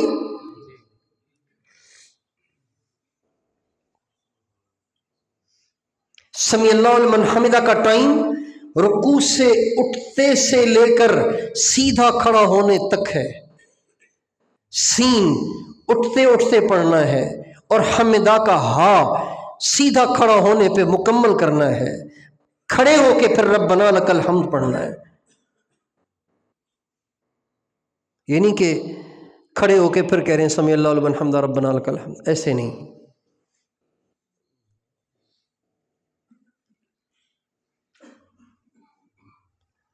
تکبیر تحریمہ اللہ اکبر کے ساتھ آپ کے ہاتھ بھی حرکت میں آئیں اور اللہ اکبر کا را ختم ہو اور آپ کے ہاتھ ناف کے نیچے بندھ جائیں، یہ ہے زبان کی حفاظت۔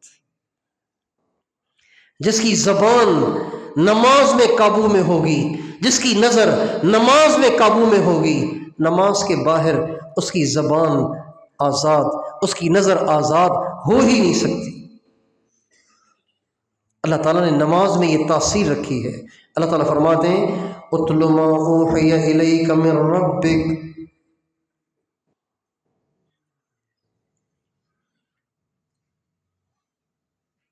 آگے کیا ہے؟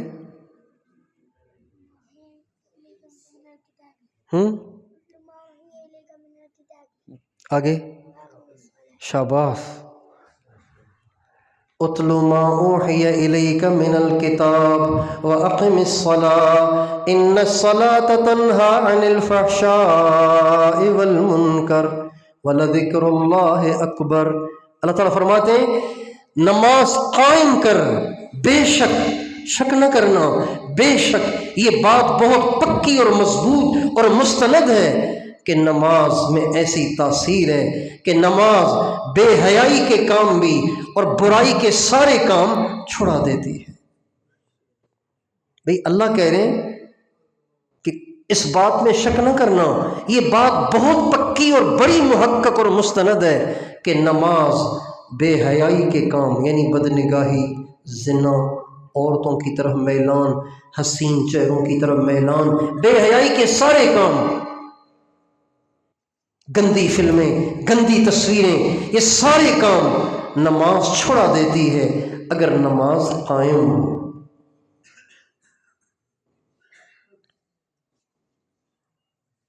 ان الصلاۃ تنہی عن الفحشاء والمنکر ولذکر اللہ اکبر۔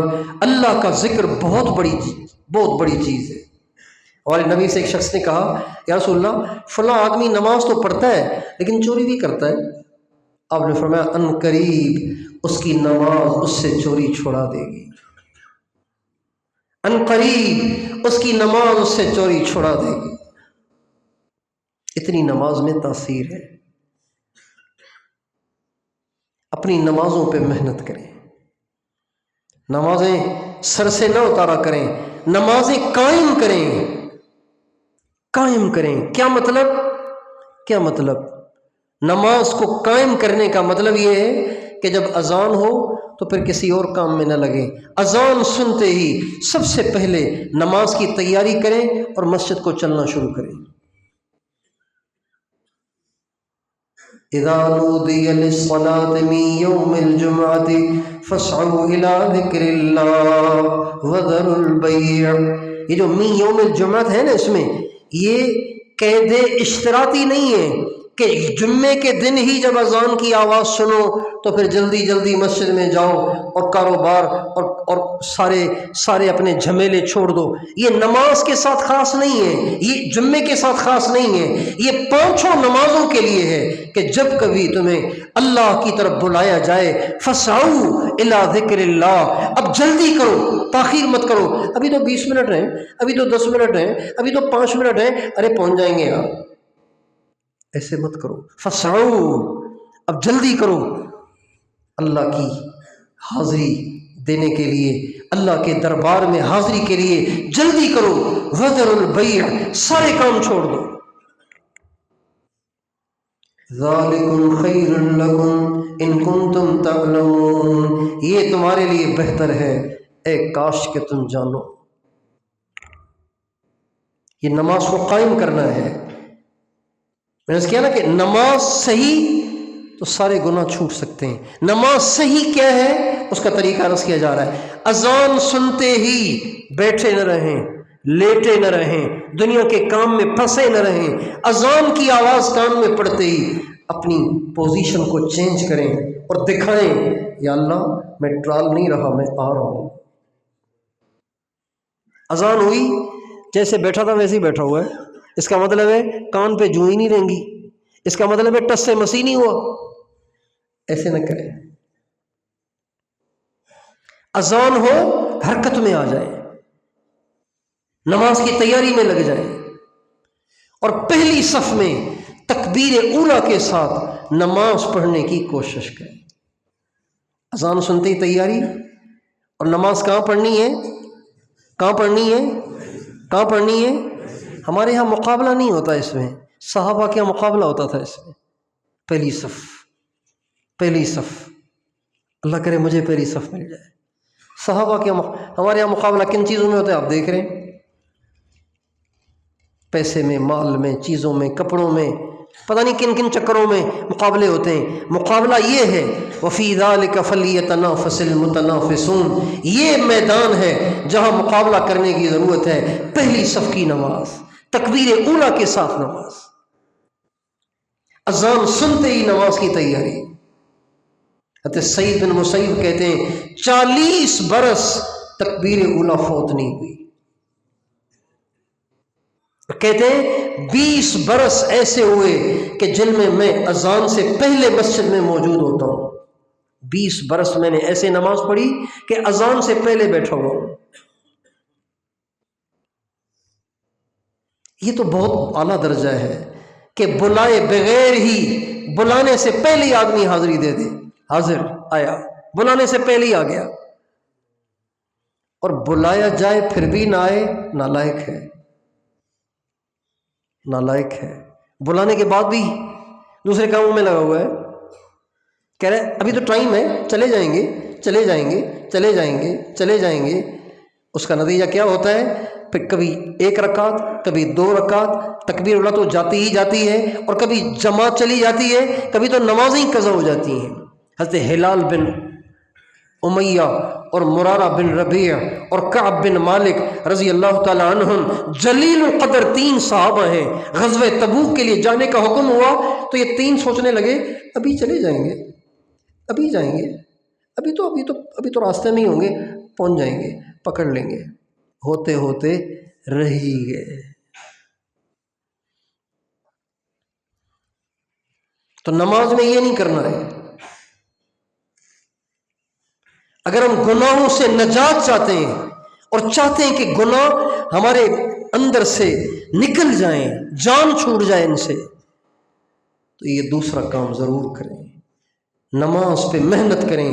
اذان سنتے ہی سب کام چھوڑ کر آپ مسجد میں آ جایا کریں. بھئی کروں گا کیا جا کے وہاں؟ کروں گا کیا جا کے وہاں؟ ابھی تو 20 منٹ پڑے ہوئے ہیں، وضو تو پہلے سے ہے.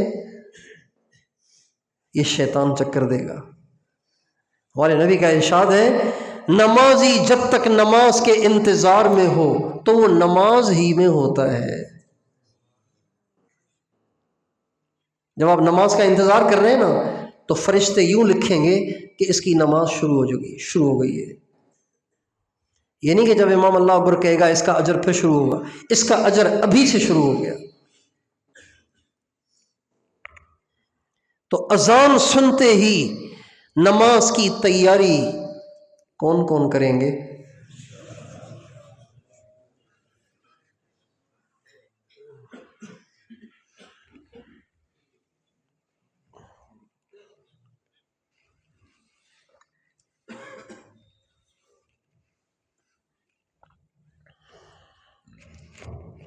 عادت بنا لیں اس کی. اذان کی آواز کان میں پڑ گئی اب کسی کام میں مت لگے۔ ام المومنین فرماتی ہیں کہ نبی کریم صلی اللہ علیہ وسلم گھر میں تشریف فرما ہوتے تھے، جب اذان کی آواز سنتے تھے تو اذان سے پہلے ہم سے بات چیت کر رہے ہوتے تھے، لگتا ہی نہیں تھا کہ یہ کوئی بہت بڑے نبی ہیں، ہمارے ساتھ گپ شپ ہنسی مذاق ساری باتیں چل رہی ہوتی تھیں، لیکن جب اذان سنتے تھے ایسے چھوڑ کے چلے جاتے تھے جیسے آپ ہمیں جانتے ہی نہیں ہیں۔ یہ اذان کا اثر ہے، اذان سے اثر لینا ہے۔ اذان پروف نہیں بننا۔ واٹر پروف گھڑیاں ہوتی ہیں نا کہ پانی ان کے اندر نہیں جاتا، ہم اذان پروف ہیں، اذان ہمارے اندر نہیں جاتی، لہذا بیٹھے ہوئے ہیں ٹال رہے ہیں، پکے نمازی بیٹھے ہوئے ہیں، اذان پروف ہیں، اذان کا اثر نہیں ہو رہا۔ حضرت عبداللہ ابن عباس رضی اللہ عنہما جب اذان سنتے تھے تو کانپنا شروع ہو جاتے تھے اور پیلے پڑ جاتے تھے، لرزنا شروع ہو جاتے تھے۔ صحابہ پوچھتے تھے حضرت آپ کیوں کانپتے؟ تو فرمانے لگے اگر دنیا کو پتہ چل جائے کہ یہ مؤذن کیا کہہ رہا ہے تو ان کا بھی یہی حال ہو جو میرا ہو رہا ہے۔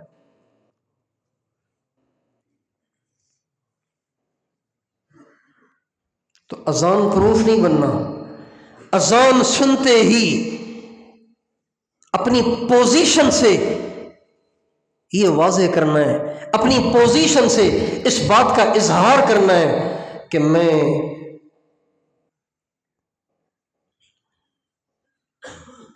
کوئی پتھر نہیں ہوں جس پہ اذان کا اثر نہیں ہوا، میں نے نیت کر لی ہے، میں آ رہا ہوں۔ گھروں میں اس کا ماحول ہو، ادھر محلے کی مسجد میں اذان ہوئی، بیگم توا چھوڑ کے وضو خانے پر آ جائے، بیٹی کچن چھوڑ کر وضو کرنے آ جائے، بچے کھیل چھوڑ کر لوٹا پکڑ لیں، ٹونٹی پہ آ جائیں اور سب کے سب وضو کرنے لگ جائیں، محسوس ہو کہ ان کو کسی بڑے نے بلایا ہے، لہذا ابھی یہ مزید تاخیر اس میں نہیں کرنا چاہتے، یہ واضح ہو۔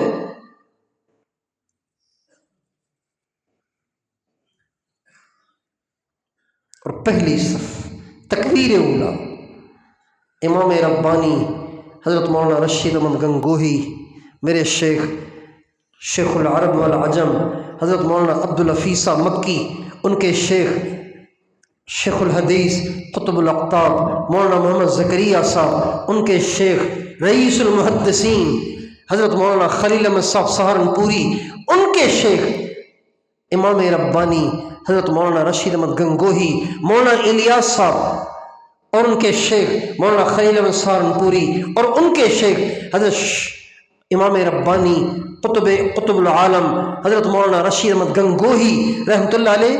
ایک دفعہ دارالعلوم دیوبند میں جلسہ تھا دستار بندی کا، عصر کی نماز کے بعد، تو جلسے سے فارغ ہوئے، اس کے بعد مجمع مصافحہ کرنے لگ گیا، تو مجمع سے مصافحہ کرتے کچھ تاخیر ہو گئی، ادھر نماز ہی کھڑی ہو گئی۔ ابھی یہ پہنچے تو نماز کھڑی ہو چکی تھی، جا کے نماز میں شامل ہو گئے، جب سلام پھیرا تو بڑے رنجیدہ، بڑے افسردہ، بڑے غمزدہ اور غمگین بیٹھے تھے۔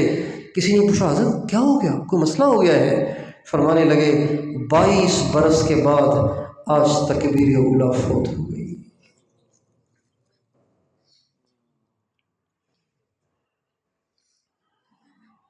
اولئک آبائی فجئنی بمثلہم اذا جمعتنا یا جریر المجامع۔ اے جریر اگر تمہارے پاس ایسے ہیں تو لا کے تو دکھاؤ، یہ ہمارے آباء و اجداد تھے، 14ویں 13ویں صدی کے لوگ تھے، نبی کے زمانے سے 1300 سال بعد کے زمانے کے، اور 22 برس تک بارشیں نہیں ہوئی ہوں گی، کبھی بیمار نہیں ہوئے ہوں گے، کبھی درد نہیں اٹھا ہوگا، بوڑھے آدمی ہیں، 22 برس تک تکبیر اولا فوت نہیں ہوئی۔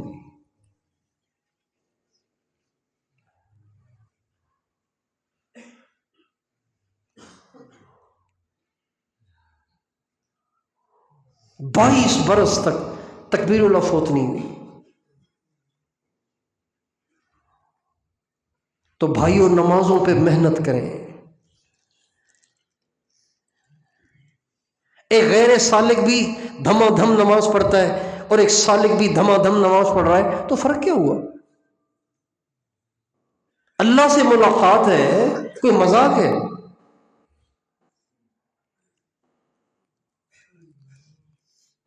حضور کے روزے پہ جب جاتے ہیں تو سینے تان کے، اکڑ کے اور باتیں کرتے ہوئے، کہہ کے لگاتے ہوئے جاتے ہیں یا با ادب سر جھکا ہوا جاتے ہیں؟ بتائیے. تو حضور کے سامنے تو با ادب اور اللہ کے سامنے بے ادب.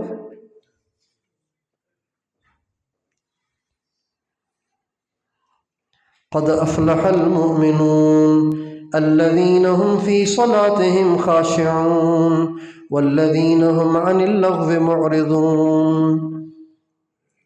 اللہ تعالیٰ فرماتے ہیں کامیاب ہو گئے وہ مومن جن کا پہلا وصف یہ ہے کہ وہ نماز میں خشوع رکھتے ہیں، نماز میں خشوع رکھتے ہیں.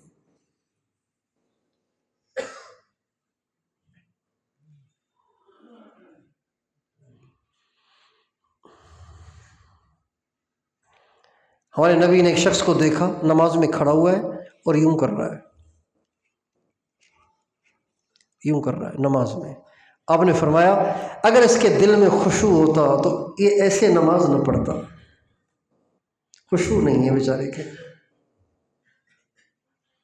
اما عائشہ کی والدہ حضرت ام رومان نماز میں کھڑی ہیں اور یوں یوں ہل رہی ہیں. حضرت ابوبکر صدیق نے اس زور سے ڈانٹا کہ نماز توڑنے لگی تھی اور فرمانے لگے تم نے سنا نہیں، اللہ کے نبی نے نماز میں ہلنے سے منع کیا ہے. اللہ کے نبی نے فرمایا ہے یہودیوں کی طرح ہلو نہیں، ایسے کھڑے ہو جیسے لکڑی گڑی ہے. صحابہ کہتے ہیں حضرت ابوبکر صدیق کے بارے میں مشہور تھا کہ وہ ایسے نماز پڑھتے ہیں جیسے زمین میں کسی نے لکڑی گاڑ دی ہے، ایسے نماز پڑھتے ہیں، لکڑی گڑی ہوئی ہے. حضرت عبداللہ بن زبیر رضی اللہ عنہ کے بارے میں مشہور تھا کہ نماز ایسے پڑھتے ہیں جیسے لکڑی گڑی ہوئی ہے، جس لکڑی کو گاڑ دیا جائے وہ ہلے گی. حجاج بن یوسف کا زمانہ ہے، اس امت کا سب سے بڑا سفاک حجاج بن یوسف ثقفی، اس کا زمانہ ہے، اس کی فوج آئی ہے حضرت عبداللہ بن زبیر اور ان کے ماننے والوں کو شہید کرنے کے لیے، اور انہوں نے پہاڑوں پہ منجنیق فٹ کیے، اس میں پتھر رکھے اور توپ کی طرح سے انہیں پھینکا بیت اللہ کے اندر، جس سے بیت اللہ کی دیواریں بھی شہید ہوئیں. حضرت عبداللہ بن زبیر بیت اللہ کے سامنے نماز پڑھ رہے ہیں، پتھر منجنیق میں ڈال کے پھینکے جا رہے ہیں، کوئی ادھر سے گزر رہا ہے، کوئی ادھر سے گزر رہا ہے، ٹھا ٹھا کی آوازیں ہیں، بیت اللہ کی دیواریں گر رہی ہیں اور شہید ہو رہی ہیں. حضرت عبداللہ بن زبیر نماز میں کھڑے ہوئے ہیں، نماز میں کھڑے ہوئے ہیں، اور نماز میں اثر تو کیا، نماز کو مختصر بھی نہیں کیا. گھر میں نماز پڑھ رہے ہیں، چھت سے سانپ گرا بچے کے اوپر، دودھ پیتے بچے پر، اور پھر سے لپٹ بھی گیا. بڑی مشکل سے گھر والوں نے چیخ کر، چلا کر، ڈنڈے اٹھا کر اس سانپ کو مارا اور بچے سے اس کو چھڑایا. کتنا شور مچا ہوگا گھر میں. حضرت عبداللہ بن زبیر نماز پڑھ رہے ہیں، نماز کے بعد فرمانے لگے کیا ہوا تھا، کچھ شور کی سی آواز آ رہی تھی، کچھ ہو گیا تھا کیا؟ گھر والوں نے کہا اللہ آپ پہ رحم کرے، آپ کہہ رہے ہیں کچھ ہو گیا تھا، بچے کی تو جان گئی تھی، سانپ چھت سے گرا اور بچے سے لپٹ گیا، آپ کو کیا پتا کتنی مشکلوں سے بچے کو چھڑایا ہے اور سانپ کو مارا ہے. تو فرمانے لگے تمہارا ناس ہو جائے، اگر نماز میں مجھے تمہاری چیخوں کا پتہ چلتا تو میری نماز کہاں رہتی.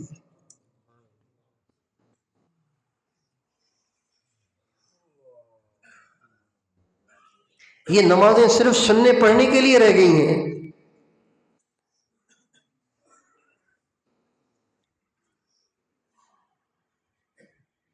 جس دن ہم نمازیں اپنی اچھی کریں گے اس دن ہمارے گناہ چھوڑ جائیں گے.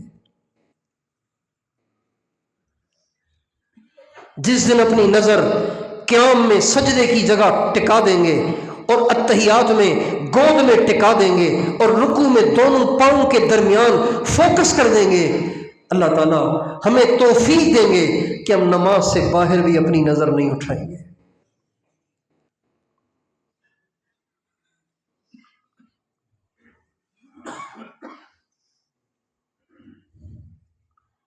تو اپنی نمازوں پہ محنت کریں گے انشاءاللہ۔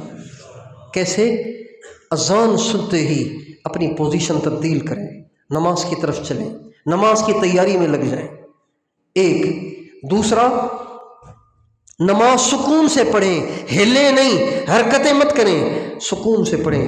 وَقُومُوا لِلَّهِ قَانِتِينَ، نماز میں کھڑے رہو با ادب،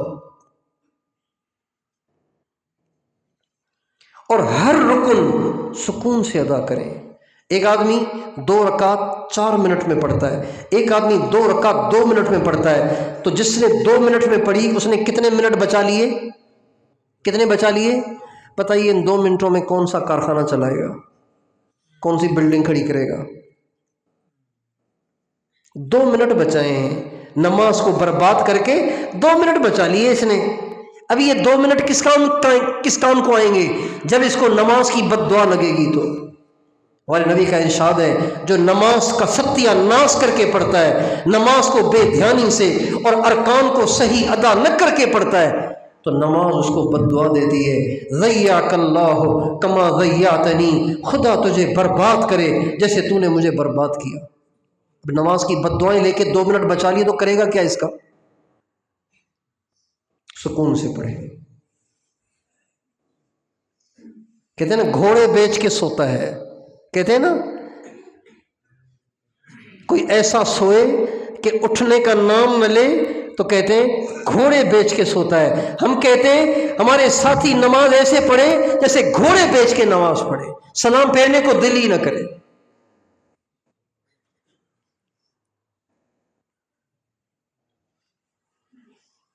تراہم رکعا سجدا یبتغون فضلا من اللہ ورضوانا والذین یبیتون لربہم سجدا وقیاما، یہ وہ ہیں جو پوری رات گزار دیتے ہیں سجدے کی حالت میں۔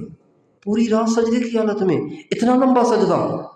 حضرت اویس قرنی رحمۃ اللہ علیہ بعض دفعہ عشاء کے بعد فرماتے آج تو قیام کی رات ہے، چنانچہ اللہ اکبر کہہ کے کھڑے ہو جاتے اور پوری رات قیام، صبح صادق سے چند منٹ پہلے مختصر رکوع، مختصر سجدہ، ایک اور رکعت پڑھ کے سلام پھیر لیتے، پوری رات ایک قیام میں گزار دیتے۔ کبھی فرماتے آج کی رات تو رکوع کی ہے، چنانچہ اللہ اکبر کہہ کے کھڑے ہوتے، مختصر قیام اور ایسا رکوع کہ صبح صادق تک رکوع، اس کے بعد مختصر سجدہ اور تحیات۔ کبھی کہتے آج کی رات تو سجدے کی رات ہے، چنانچہ مختصر قیام، مختصر رکوع اور سجدے میں جاتے، صبح صادق تک سجدے میں رہتے۔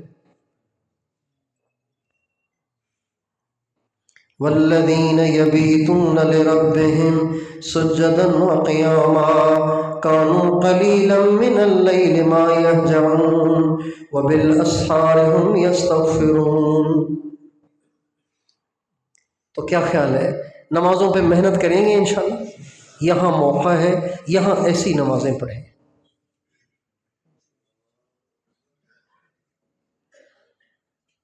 جتنا زیادہ اپنی نمازوں کو طول دے سکیں طول دیں، خاص طور پر سجدے کو۔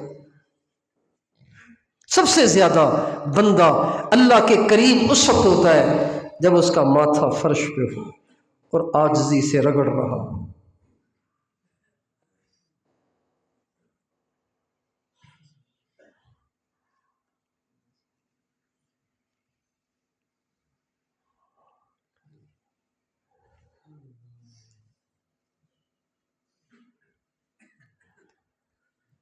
اور تیسری چیز گناہوں کے چھڑانے میں جو مؤثر ہے وہ ہے تہجد۔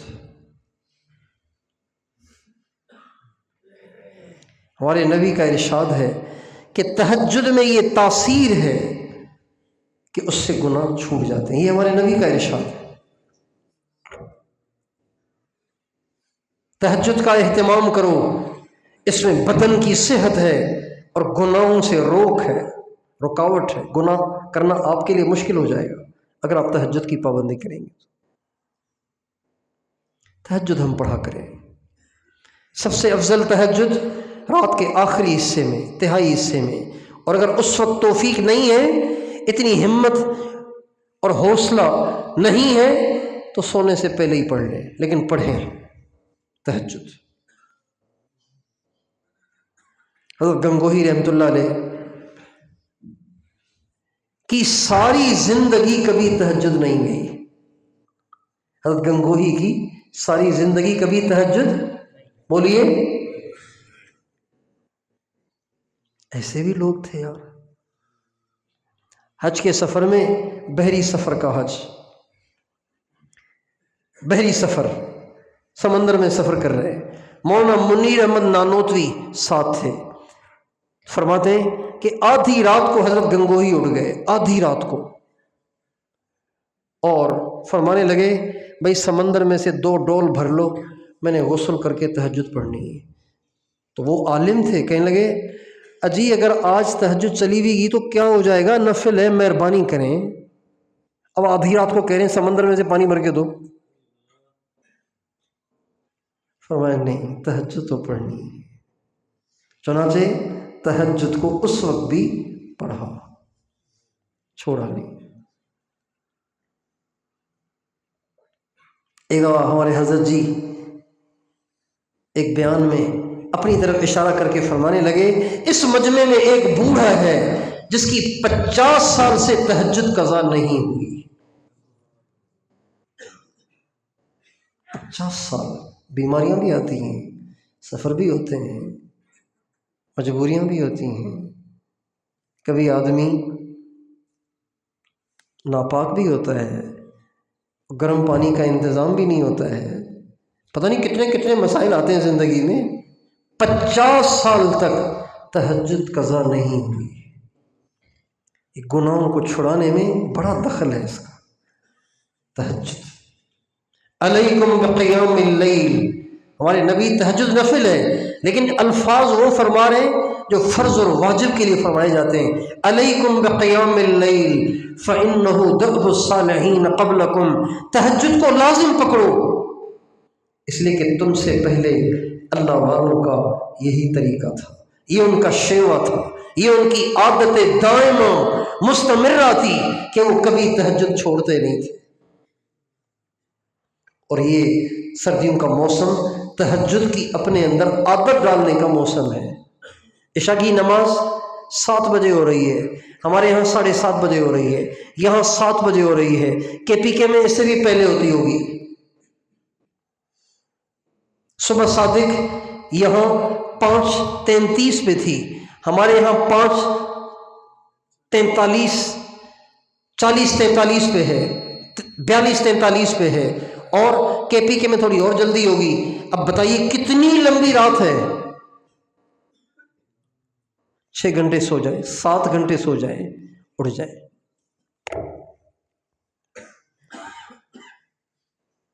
تو نیت کر لیں کہ آج سے زندگی کے آخری سانس تک کبھی تہجد چھوٹے گی نہیں۔ پڑھیں گے صرف یہیں یا گھر جا کے بھی؟ کبھی بیمار ہوں تو پھر، کبھی نفس آمادہ نہ ہو تو پھر پڑھنی ہے۔ اللہ تعالیٰ مجھے اور آپ کو ان تمام باتوں کو زندگی میں لانے کی توفیق عطا فرمائے۔ اجمالی دوبارہ دہرا دیتا ہوں، اجمالی، چونکہ تقریر مقصود نہیں ہے، مقصود ایک بات کا سمجھنا سمجھانا ہے۔ فجر عصر کے بعد 25 منٹ اٹھنا نہیں ہے، بیٹھنا ہے، ایک بات۔ دوسری بات، اذان سنتے ہی سب کام موقوف، پہلے اللہ کی حاضری، باقی کام بعد میں۔ اور نماز میں زبان اور نظر پہ قابو کرنا ہے، کون سا ذکر کس وقت کرنا ہے، کون سے حصے میں کرنا ہے، اسی حصے میں پورا کرنا ہے۔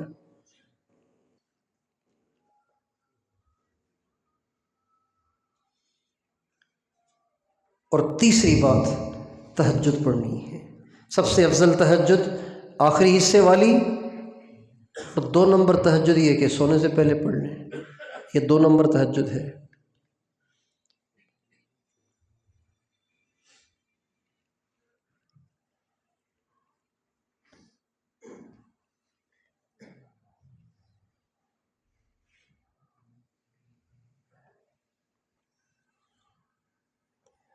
ہمارے مولانا جمشید صاحب کا زندگی بھر کا یہ معمول تھا کہ رات میں جتنی دفعہ اٹھتے تھے اتنی دفعہ تہجد پڑھتے تھے۔ چونکہ میرا بستر ان کے بالکل قدموں کے ساتھ تھا، جہاں ان کے پاؤں ختم ہوتے تھے وہاں میرا تکیہ ہوتا تھا، تو جب کبھی بھی رات کو ان کی آنکھ کھلتی تو تہجد پڑھتے تھے۔ ان کی آنکھ کے کھلنے کا مجھے کیسے پتہ چلتا تھا؟ وہ یوں کہ ان کی عادت تھی، جب بھی اٹھتے تھے کہتے تھے الا اللہ، جب بھی اٹھتے تھے تو کہتے تھے الا اللہ، یہ ان کی عادت تھی۔ لیٹے ہوئے اٹھ کے بیٹھتے تھے کہتے تھے الا اللہ، بیٹھے ہوئے کھڑے ہوتے تھے تو کہتے تھے الا اللہ، یہ ان کی عادت تھی۔ 3 دفعہ رات کو آنکھ کھلتی 3 دفعہ تہجد پڑھتے تھے، یعنی کہ فارملٹی ہو گئی ہے، باقی اب بار بار کیا کرنا ہے۔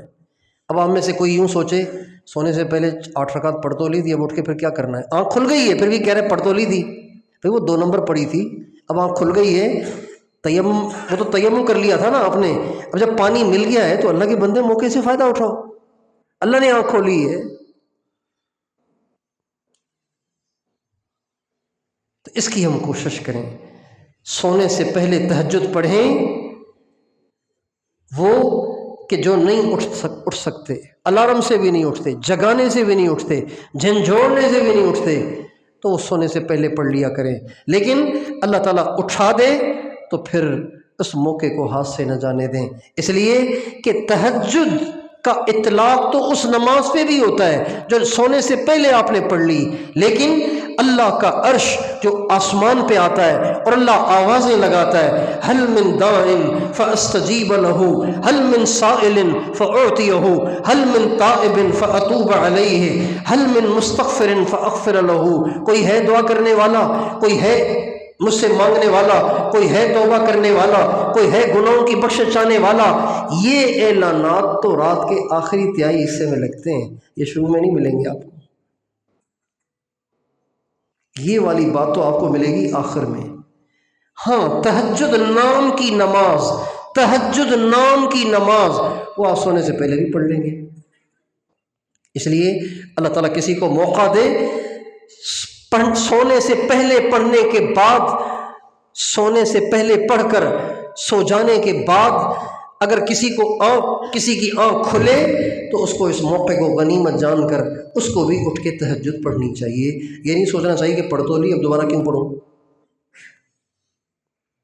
حضرت عبداللہ ابن عباس رضی اللہ تعالی عنہما نے ایک دعا فرمائی ہے، فرماتے ہیں توجہ سے سن لیجئے، توجہ سے سن لیجئے، اور ہمارے ساتھی ریکارڈ کر رہے ہیں، ان سے آپ ریکارڈنگ میں بھی لے سکتے ہیں، میں نے تو اس کو بہت آزمایا ہے۔ حضرت عبداللہ ابن عباس فرماتے ہیں کہ جو آدمی سونے سے پہلے یہ دعا پڑھ لے گا، جس وقت چاہے گا اللہ اس وقت اس کو اٹھائیں گے۔ یہ کون فرماتے ہیں؟ حضرت عبداللہ ابن عباس، اور دعا چھوٹی سی ہے، سن لیجئے۔ اللہم لا تؤمنا مکرک ولا تنسنا ذکرک ولا تہتک عنا سترک ولا تجعلنا من الغافلین، اللہم بعثنا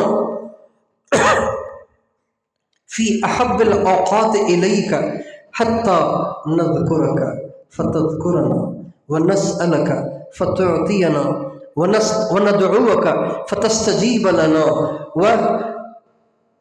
ونستغفرک فتغفر لنا۔ یہ ہے وہ ساری دعا۔ عبداللہ بن عباس فرماتے ہیں سونے سے پہلے جو یہ دعا پڑھ لے گا، جس وقت اٹھنا چاہے گا اللہ اس وقت اس کو اٹھا دیں گے۔ اللہ تعالیٰ سے دعا ہے کہ وہ ہم سب کو گناہوں سے پاک زندگی عطا فرمائے اور ان تمام اسباب کو اپنانے کی توفیق عطا فرمائے۔ وآخر دعوانا ان الحمد للہ رب العالمین۔